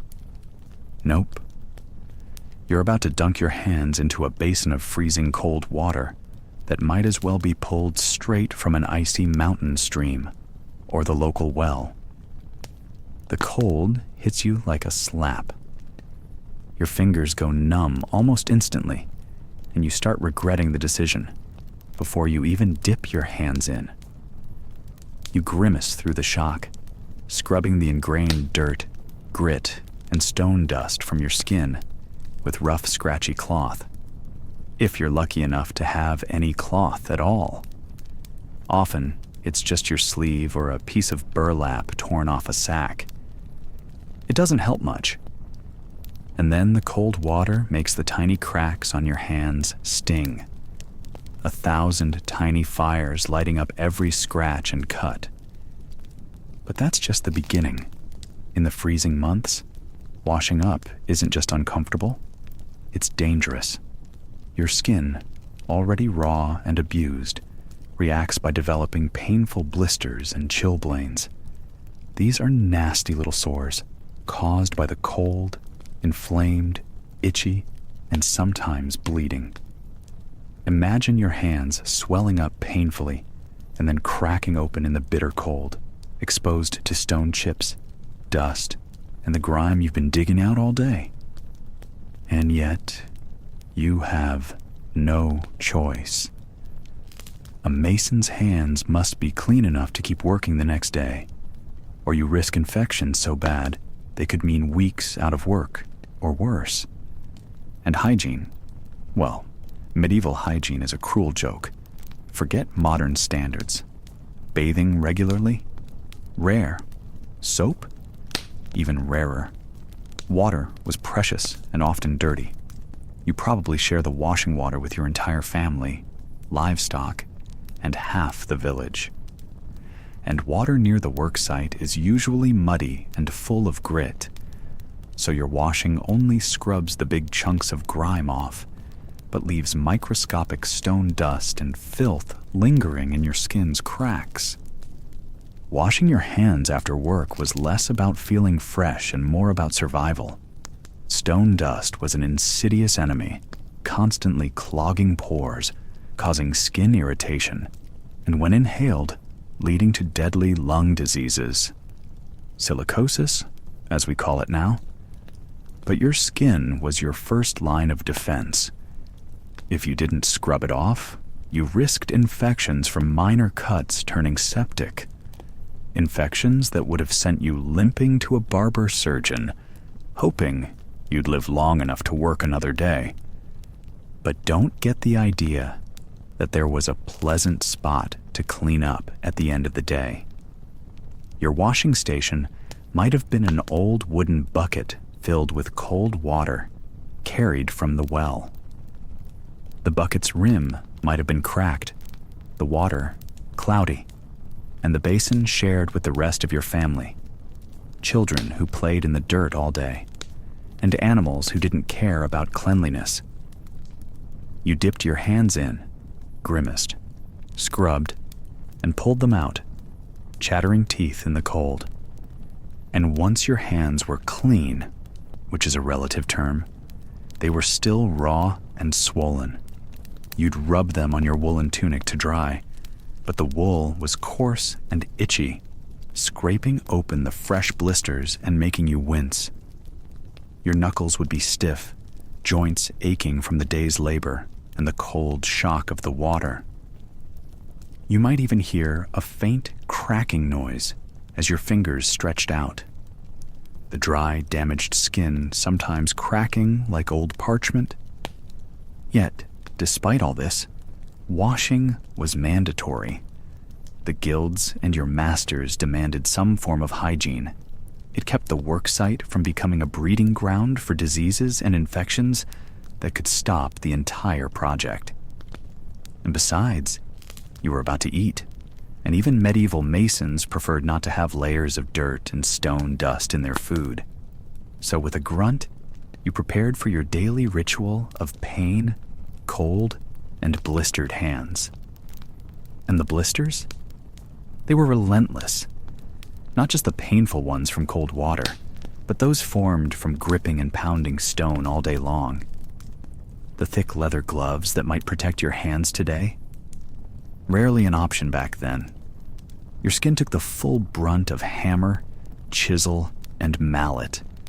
Raw spots, calluses, and open wounds were part of your normal existence. Sometimes the blisters were so bad you couldn't hold your tools properly and had to keep working anyway. because missing a day meant losing precious wages. Now add winter into the mix. When the cold really set in, washing hands was a gamble. Every dip into cold water increased the chance of chilblains, those nasty, inflamed swellings caused by repeated exposure to freezing temperatures. Your fingers and toes might turn red, then purple, and eventually blister or crack open. If you ignored the pain, infection would sneak in quickly, turning your fingers into festering sores. This was no small inconvenience. Infected hands could mean you were out of work for months or worse, because no medieval hospital could guarantee healing.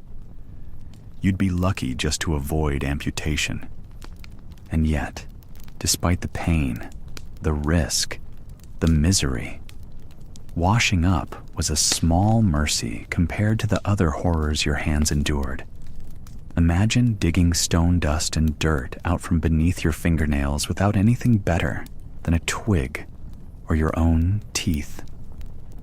Imagine how your skin cracked and bled, and how the grime would build up, slowly suffocating your skin's surface, turning your hands into permanent messengers of your brutal trade. The stonemason's hands were a badge of honor and a mark of suffering. They told stories of every strike, every chipped stone, every day surviving the harsh life of medieval labor.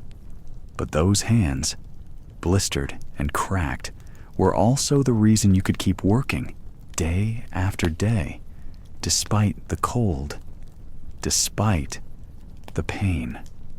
By the time you finally rubbed your raw hands by the fire to warm them, your joints aching like broken timber, you might wonder if it was all worth it.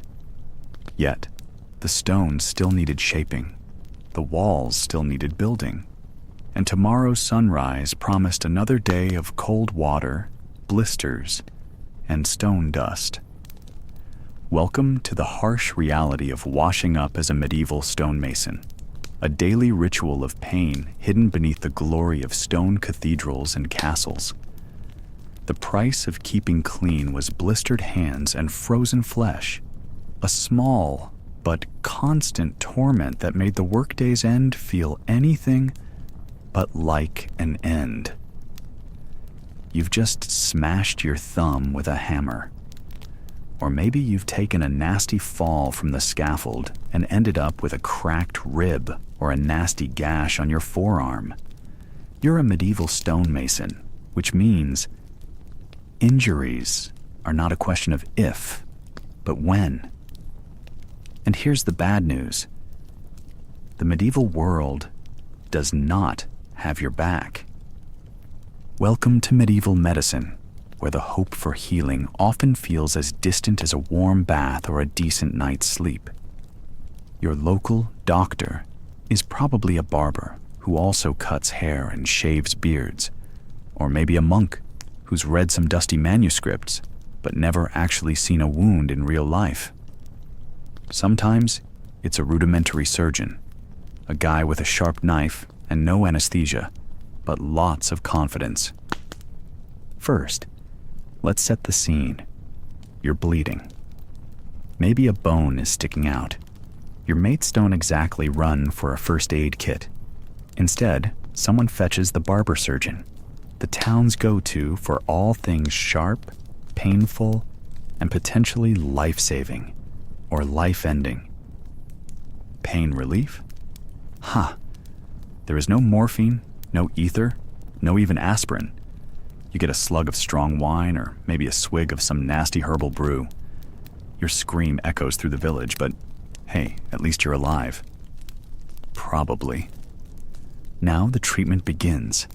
Imagine sitting on a rough wooden stool while the barber surgeon slaps on some crude poultices made of honey, garlic, or even animal fat. Why? Because medieval folk medicine believed these natural substances could draw out infection or speed healing. Sometimes it worked.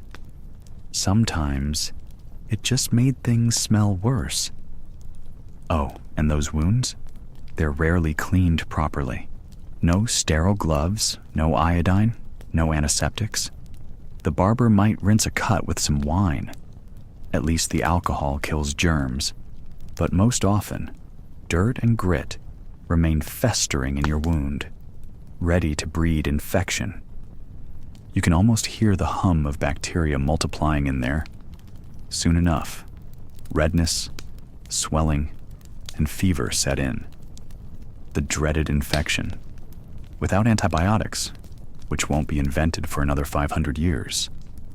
Your body fights a losing battle. Sometimes your friends or family will try folk remedies passed down through generations. Mashed herbs, cow dung poultices. Yes, really. Or even the cure of applying a live leech to suck out bad blood. It's a gamble whether these help or harm, but they're all you've got. And then there's the surgical side of things. Suppose your injury involves a broken bone or a deep cut. The barber surgeon may attempt to set the bone, strap your arm with leather strips, and tell you to pray. If there's a nasty abscess or gangrene, dead tissue, they might decide to amputate with a saw, no anesthesia, and 0 painkillers. It's brutal. Blood flows freely, and your survival chances drop sharply. Now, imagine how many of your fellow masons meet this fate. Falls from scaffolds, crushed fingers, smashed toes, stone chips in the eye. These are everyday realities, but the danger doesn't stop at physical trauma. The constant exposure to dust from carving stone fills your lungs with silica particles, causing silicosis, a deadly lung disease that slowly suffocates workers over years. And what about the infections that come from minor cuts? Without proper care, a simple scrape could become a fatal infection. Flesh rots, fever spikes, and often there is no cure but death. Hospitals, mostly run by monks who focus more on prayer and spiritual healing than on actual medical care. If you end up there, you're lucky to get a warm bed, but don't expect miracles. The medieval hospital is not the place for clean surgery, but a hospice for the dying or desperate. Still, some masons keep working despite injuries. A broken finger here, a sliced hand there. They hide their pain because taking time off means no pay, no food. Their bodies slowly break down. Chronic pain, infected wounds, and permanent disability are common outcomes. And if you think modern workers' compensation is bad, try medieval England or France. There's no system to protect injured workers. The guild might pay a pittance or nothing at all. You're mostly on your own. Yet the work must go on. The cathedral won't build itself. The castle walls won't rise. Your injuries become just another part of the job, another story whispered at the tavern. In some towns, masons learned to look after each other. They developed practical knowledge about splints, bandages, and how to treat minor injuries, but it's a far cry from modern medicine. The risks and suffering were simply accepted as part of life. So next time you admire the smooth stonework on a Gothic arch, or the delicate carvings on a chapel, remember the hands that chipped that stone, often while bleeding, in pain, and fearing infection. Each masterpiece hides 1,000 injuries, 1,000 stories of suffering beneath the beauty. Being a medieval stonemason meant facing injury every day, with little help, no safety net, and medicine that was more hopeful guesswork than science. The scars and broken bones were badges of honor, but also reminders of how harsh and unforgiving their world was. And if you're lucky enough to survive all that, well, don't expect a medal. Most of these men died young, their names lost to time, their suffering etched quietly into the stone walls they built. You've survived another day at the quarry or on the scaffold. Your muscles ache. Your back screams. Your hands are blistered and cracked. You are a medieval stonemason. You are exhausted. But here's the thing. Nobody tells you. Your body is starving. You might think, I work all day heaving rocks and shaping stone. I must be eating like a king, right? Wrong. You are eating like a starving dog. Welcome to the brutal truth about food and fatigue in the medieval mason's life. First off, forget about 3 square meals. Forget about protein shakes or energy bars or anything that doesn't involve dirt and whatever your local peasants grow. Your food is meager. It's sparse. It's the exact opposite of what a man doing back-breaking labor needs. Yet this is what you get. Your breakfast, if you're lucky to have one, is a watery bowl of pottage. Pottage is medieval slang for whatever was left in the pot after the rats gave up. It's a thick, gloopy stew made from grains like barley or rye, root vegetables like turnips or onions, maybe a few beans if the Lord was feeling generous. Sometimes it's so thin you can see through it. Sometimes it's so old it's more sour than savory. New ingredients? Huh? The pot might have been simmering since the feast of St. Michael. You stir, you sip, and you hope it doesn't taste like the moldy straw on your floor. There is no bacon sizzling, no eggs frying, no warm bread fresh from an oven because ovens cost money and fuel. Most peasants and workers like you bake their bread only once a week, and even that bread is dense enough to chip a tooth. If you're lucky enough to get bread, it's dark and heavy, the kind that fills your stomach, but does nothing for your spirit or strength. White bread was a luxury for nobles and monks. As for meat, forget it. Meat was an occasional celebration food. Maybe a pig or a chicken for the Lord's feast. Maybe some salted pork on a special day. For you, it was a distant dream. If you caught a rabbit or found a few eggs, that was a cause for joy. But mostly, your diet was grain and vegetables, fiber and carbs with almost no fat or protein. That's a recipe for fatigue, plain and simple. By midday, you're back at the site, swinging your hammer, chipping stone, hauling blocks, but your stomach growls louder than the overseer's orders. Your energy dips, your hands slow. You try to shake it off, but there's no hiding hunger. The muscles that once felt strong now feel like wet cloth. You wipe sweat from your brow with a dirt-stained sleeve. You wonder how long you can keep this up.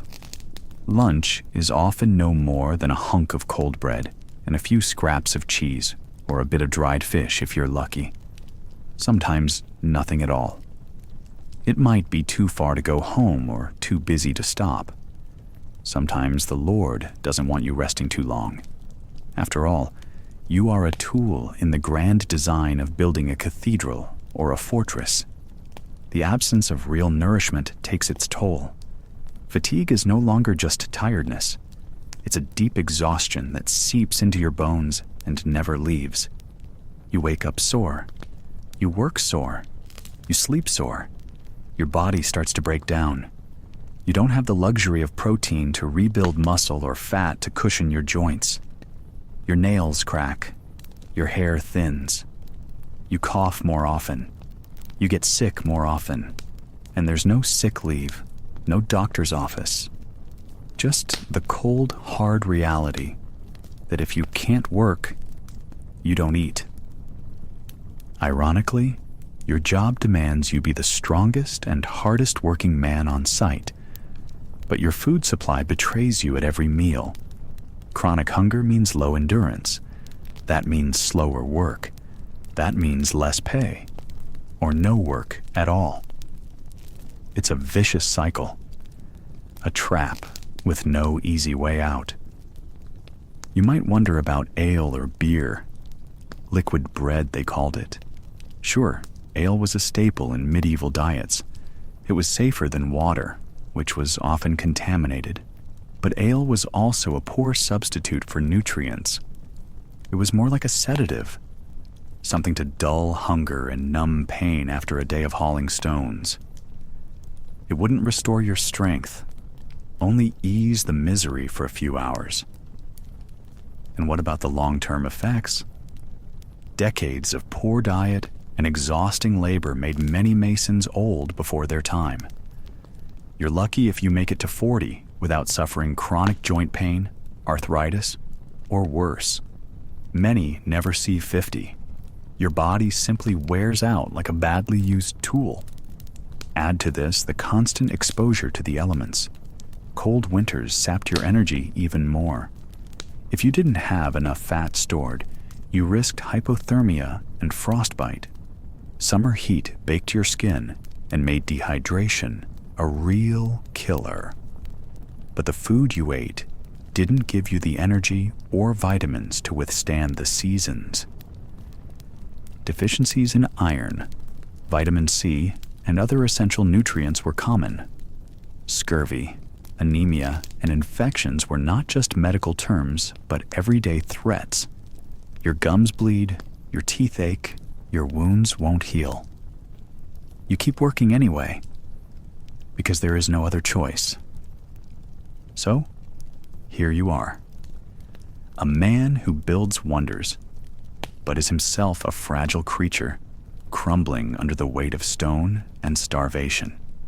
You wake each morning, hoping you'll find something better in your bowl, something to keep the fire in your muscles and the spark in your eyes.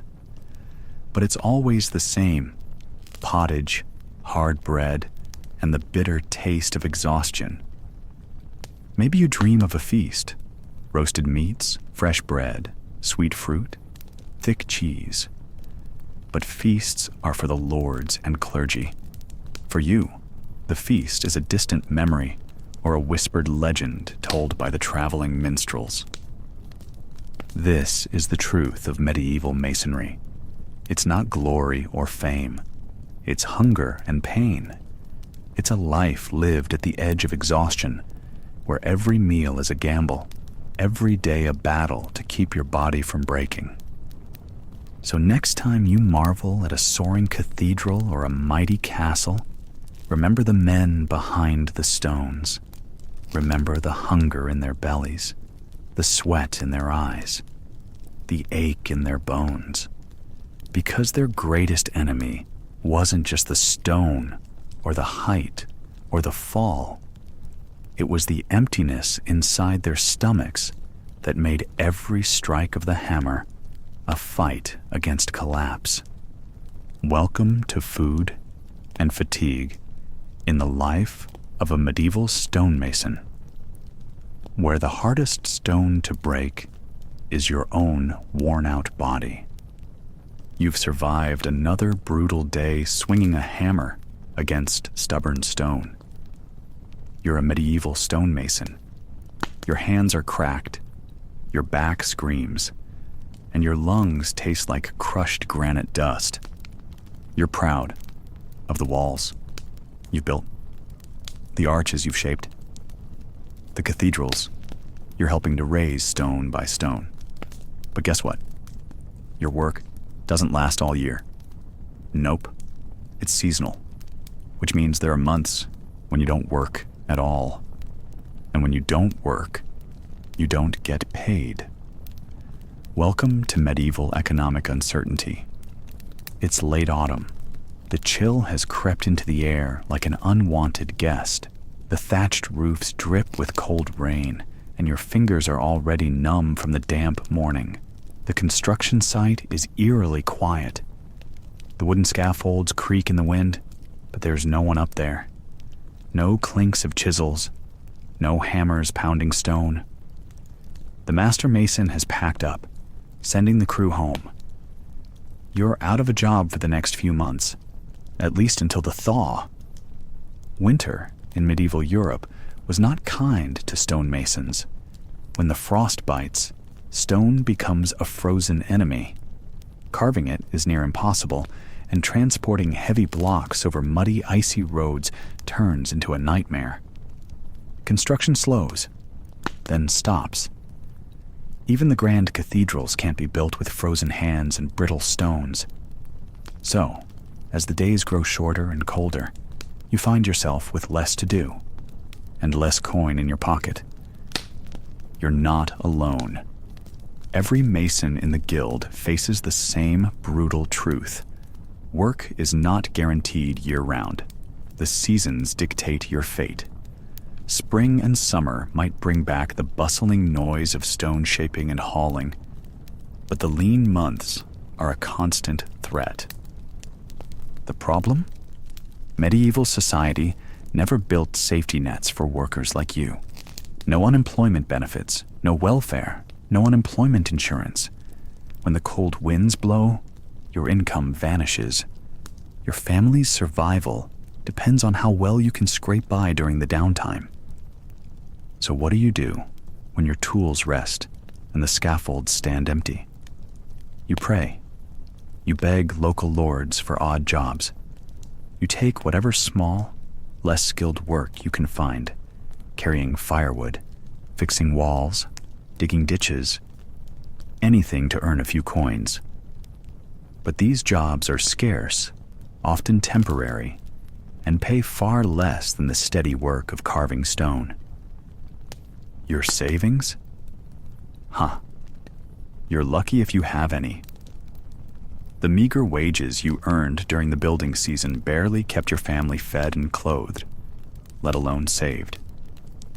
When winter comes, hunger gnaws at your belly, and your children's clothes wear thin.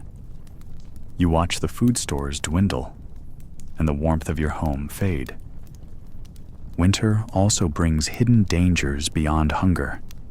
You live in a village with limited access to fuel. Wood is precious, and the cold nights stretch on endlessly. Your clothes are threadbare, soaked through by rain and snow. Illness spreads quickly in cramped cottages where everyone shares the same stale air.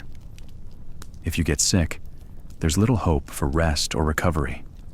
Your family needs every hand, even a weak one. The economic strain weighs heavily on your mind. How will you pay the local priest his tithe this year? How will you afford the basic tools for the next building season if your hammer breaks? What if the Lord who hired the master mason decides the cathedral project is too costly and halts construction entirely? Masons in towns sometimes band together, pooling coins to survive the winter, sharing food and firewood. But even this fragile support network can't shield you from the grinding anxiety of uncertainty. The guildmasters demand loyalty and obedience during the working months, but offer little help when the cold winds blow. The irony is bitter. You spend months shaping stones meant to last centuries, yet your own life is precarious, balanced on the thin edge of chance. The great cathedrals and castles you help create will outlive you by hundreds of years, but your name and your struggles vanish with the seasons. And then there's the unpredictability of weather. One year, a sudden early frost might bring the season to an abrupt end, cutting your wages short. Another year, heavy rains turn roads into mud traps, delaying the delivery of stone and forcing the entire crew to idle for weeks. You can't plan for this. You just endure. Sometimes, rumors spread that a new building project is about to start nearby. Hope flares briefly in your chest. Maybe this year you'll earn enough to keep the family afloat through winter. But more often than not, those rumors fizzle out, leaving you to wonder if your next paycheck will ever come. For younger apprentices, the the seasonal layoffs are especially cruel. Their years-long training means months without food or pay, dependent on masters who might dismiss them as burdensome when work dries up. Many apprentices don't last the winter. Either they quit, or their families pull them from the trade to try other work. The economic uncertainty doesn't only impact your purse, it seeps into your spirit. When you finally return to the site, the weight of worry drags at your shoulders along with your heavy tools. Can you finish this season? Will the master be pleased with your work? Will the Lord reward the project with more funding? Or will the whole enterprise collapse under the weight of politics and misfortune? Some masons try to prepare. They mend their tools during downtime, learn new carving techniques from guild elders, or travel to distant towns in search of work. Journeymen are especially vulnerable during winter, forced to find shelter wherever they can and take on odd jobs just to survive. The guild system provides some structure, but little security. Masters demand perfection and loyalty, but offer no guarantees. Contracts are signed with lords and bishops, not with the workers themselves. If a project stalls, your contract might evaporate overnight. Meanwhile, your family waits anxiously for your return with whatever earnings you can bring. The children shiver under threadbare blankets. Your spouse tries to stretch what little food remains. Every missed workday tightens the noose of poverty. And then spring comes again. The sun thaws the frozen earth. Work resumes. The scaffolds fill with life. The air rings with the sound of hammer striking stone once more. For a moment, hope blooms. But the bitter truth remains. Next winter, the whole cycle will repeat. You're a stonemason in medieval Europe.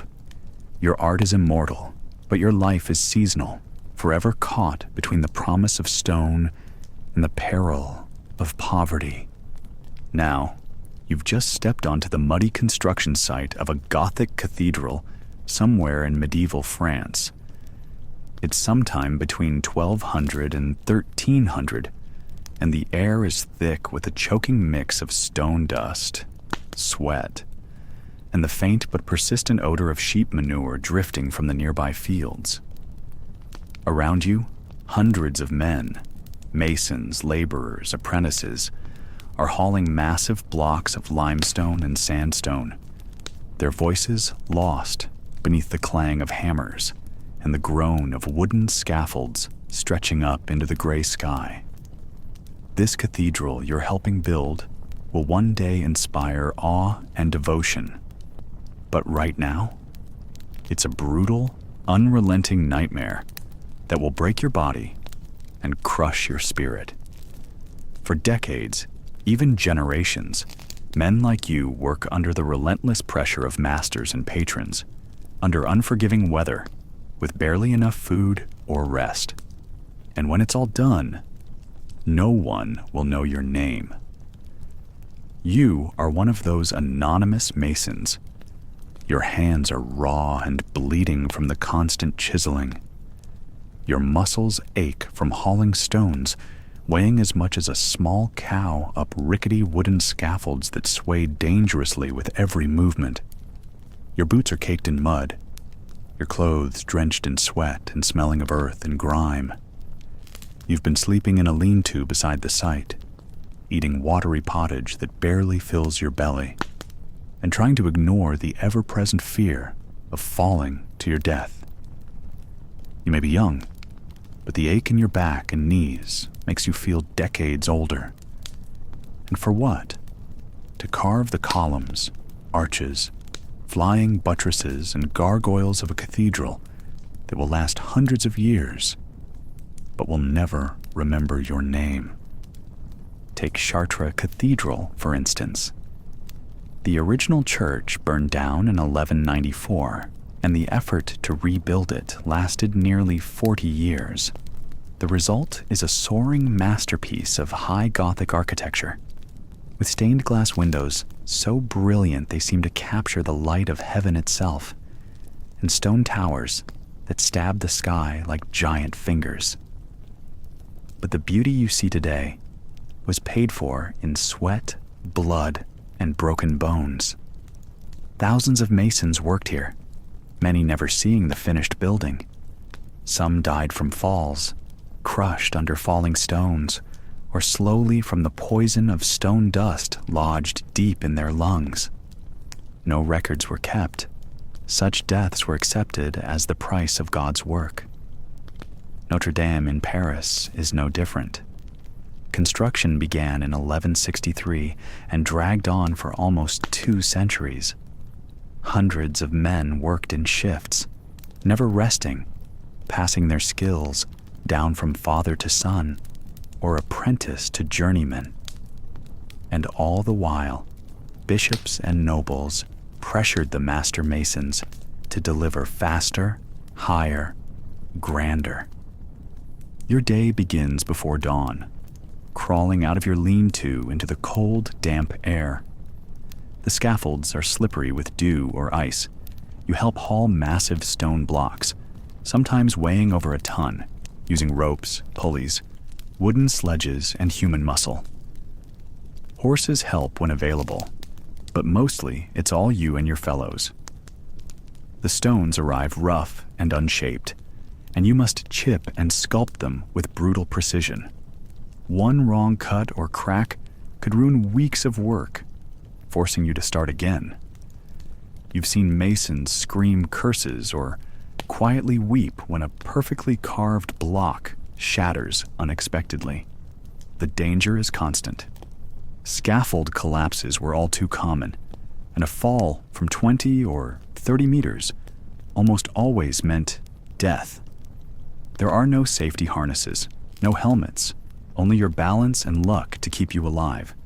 And if you get hurt, there's no help. No workers' compensation. Your guild might cover some costs. But if you're crippled, you're left begging for alms. Your family suffers from your lost wages and shame. The stones themselves are enemies. Limestone and sandstone are common, but brittle. Some blocks crack under the hammer's blow. Others crumble in the rain. Wet weather makes stone slippery and dangerous to move. You learn to read the grain of the rock, to guess where cracks hide, but it's always a gamble. One misjudged cut could topple an arch or delay construction for months. Meanwhile, patrons, bishops, kings, and nobles are relentless. They want speed and grandeur. If the work lags, masters shout. Punishments come down hard. Masons are fined or docked pay. You fear being fired or blacklisted from future projects. Your livelihood depends on pleasing the master mason and the wealthy patrons who hold your fate in their hands. Despite the cathedral rising to touch the heavens, you get no glory. Your hands build the walls and towers, but your name is lost to time. The great architects and clergy bask in the glory, while you remain a ghost in the stone. The only recognition might be a tiny carved symbol, or your guild's mark hidden inside a column, if you're lucky. Still, you pray for safety and endurance. You call on Saint Stephen, the patron saint of masons, asking for his protection. But ultimately, your safety is in your own hands. The work is unforgiving. The construction site is a living beast, chaotic, noisy, and dirty. Stone dust fills the air, mingling with the smell of sweat, smoke from nearby fires, and manure from the animals kept nearby. The clang of hammers echoes endlessly. No comfort exists here. Only the relentless grind of stone on stone, the agony of aching joints, and the ever-present threat of death. Yet when the cathedral finally rises, when its bells ring out and the masses gather beneath its vaulted ceilings, you might feel a brief, flickering sense of pride. This is your legacy, carved into stone, towering over the village and the years. But at what cost? Broken bodies, lost years, names forgotten by history. So next time you marvel at the soaring arches of Chartres or the intricate flying buttresses of Notre Dame, remember the countless nameless masons who made it possible. These masterpieces are built on pain. Monuments, not just to faith, but to human endurance, suffering, and silent sacrifice. You've just arrived at your medieval construction site, sometime in the 1300s. You're a stonemason, ready to carve the future out of rock. But before you can even raise your hammer, there's one relentless opponent you'll never beat: the weather. It's not just an inconvenient backdrop. It's an unpredictable, ruthless force that controls your every move, slows your every breath, and sometimes, just sometimes, decides whether you live or die. Picture this. The morning begins with a gray sky so heavy it feels like the heavens might collapse on your head. A drizzle starts, at first a gentle tapping on your leather hood. By mid-morning, the rain isn't just falling. It's hammering the earth, turning your carefully stacked stones into slick, muddy death traps. The wood scaffolding beneath your boots creaks and groans like a dying beast, soaked through and ready to snap. You blink into the mist, water running down your face like a cold river. Your hands are numb inside your gloves, fingers slipping on the damp handle of your hammer. The stone you just spent hours shaping looks different, almost treacherous, glistening wet with a thin film of water. It's not just slippery, it's unpredictable now. You chip it wrong, and it cracks in ways no one could have foreseen. Weeks of work, ruined in a single moment. Rain doesn't just make your worksite miserable, it halts progress altogether. Wet stone is brittle stone, and brittle stone is useless stone. Your foreman's shouts are barely audible over the thunder rolling through the hills. Stop. No work until it dries. But drying is a slow, painful process. The stone absorbs moisture deep into its core. The sun may peek out later, but the cold rain leaves the rock chilled and vulnerable to cracking. You can almost hear the stone groan beneath the weather's assault. A quiet, aching surrender to the elements. And the cold. Oh, the cold. Winter here is not your friend. You know it well from the aching in your bones and the stiffness that settles in your joints like a second skin. Frost seeps into your gloves, turning your hands into blocks of ice. The breath you exhale hangs in the air, turning into tiny clouds that drift away like ghosts. But the cold doesn't just bite, it changes the very stone you carve. Frozen moisture inside cracks and fissures expands as it freezes, pushing the stone apart from within like a hidden saboteur. One day's work can shatter overnight as frost does its slow, brutal work. On freezing mornings, your fingers refuse to grip tools properly. Each movement is a gamble. A slip could mean a shattered finger, or worse, a fall from the scaffold. And speaking of scaffolds, cold weather turns wooden planks into slick ice rinks. Walking up there is like trying to balance on a sheet of glass suspended in the air, with only a loose rope and your own nerve to keep you alive. You're 25 feet in the air, surrounded by a chorus of dripping water and creaking wood. One false move, and you're a shattered mess on the stones below. This is the price of frostbite and icy fear. The cold is a silent killer. But then summer arrives, and it brings its own kind of hell. The sun glares down with the mercy of a burning forge. You wake up drenched in sweat, your shirt sticking to your back like a second skin.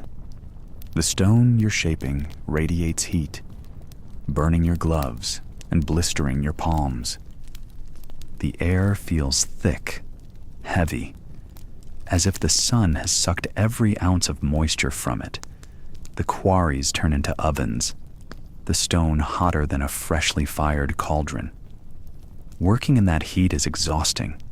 Every swing of your hammer weighs more, every breath is a battle. The sun's glare blinds you through your squinting eyes. Sweat stings your face and drips into your eyes, making every moment a test of endurance. Your skin burns, red and raw, but the work must go on. No one is handing out breaks. Heat is as dangerous as cold on the work site. Dehydration creeps in quietly, stealing your strength and making your head spin. Heat stroke lurks like an invisible predator, ready to drop you to the dusty ground if you're not careful. And then there's the dust. Dry stone and dry earth create clouds that swirl around your face like smoke. You cough and hack, your lungs filling with fine grit that settles deep in your chest. This dust, invisible and merciless, is a slow poison. It coats your lungs, causing a sickness that kills more silently than any fall or accident. Rain, frost, heat, none of it cares about your schedule or your deadlines. Every season brings new challenges, delays that frustrate your foreman and threaten the entire project. Storms wash away scaffolds and supplies. Floods turn the site into a mud bath, sucking your boots from your feet and trapping carts full of precious stone in the muck. You spend days just trying to dig out the site or replace ruined materials. Frost cracks stones in half, forcing you to start over. Heat hardens the stone's surface, making chiseling a torture. You learn to watch the skies like a hawk, praying the weather gods will be kind enough to let you work without their interference. But there's no mercy in medieval weather. It's a harsh, unpredictable master, one that punishes carelessness and rewards patience with a grudging nod. On the worst days, you look up at the sky and feel utterly powerless.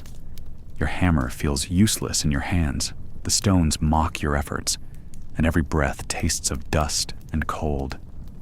And yet, the work must go on, because this is your life, one spent battling not only stone, but the endless, unyielding rage of the weather.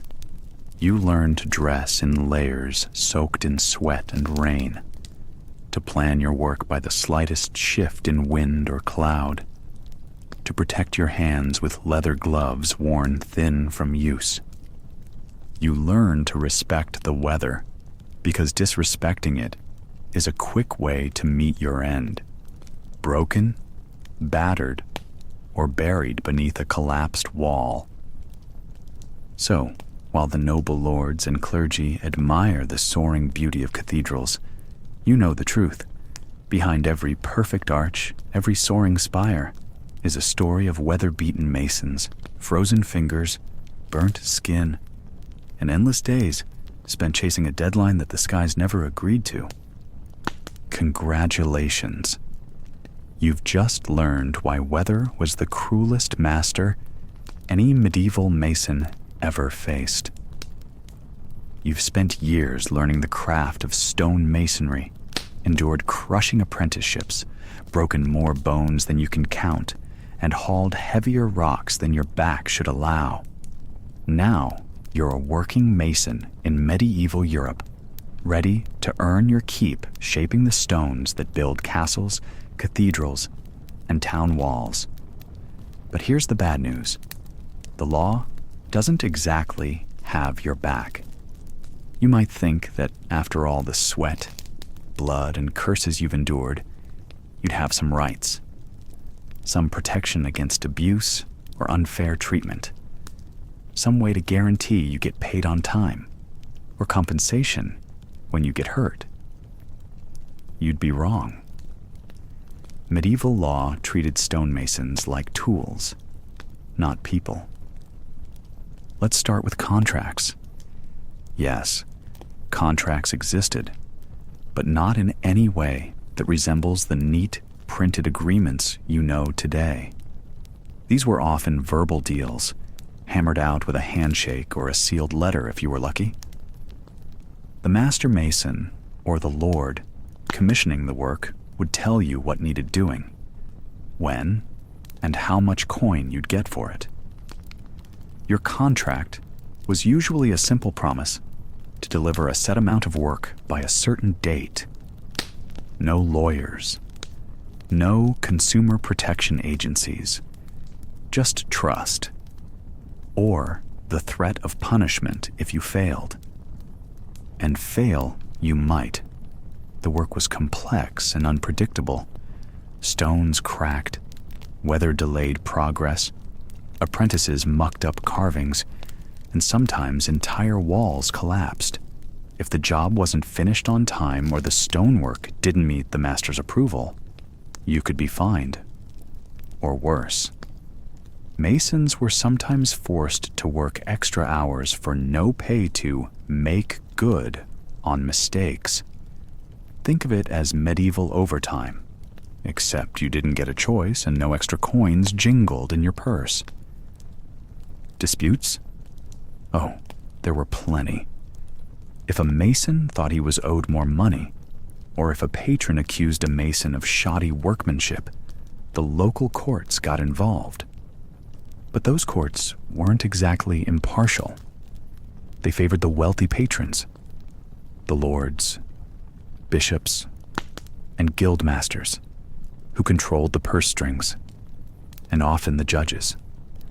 A mason without noble backing had little chance. And then there were punishments.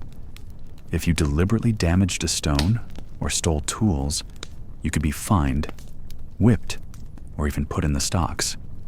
Theft was no joke. Your tools were your livelihood, and losing them could mean ruin. Punishments for negligence, like accidentally cracking a costly piece of marble, sometimes meant paying for repairs from your own pocket. Money you often didn't have.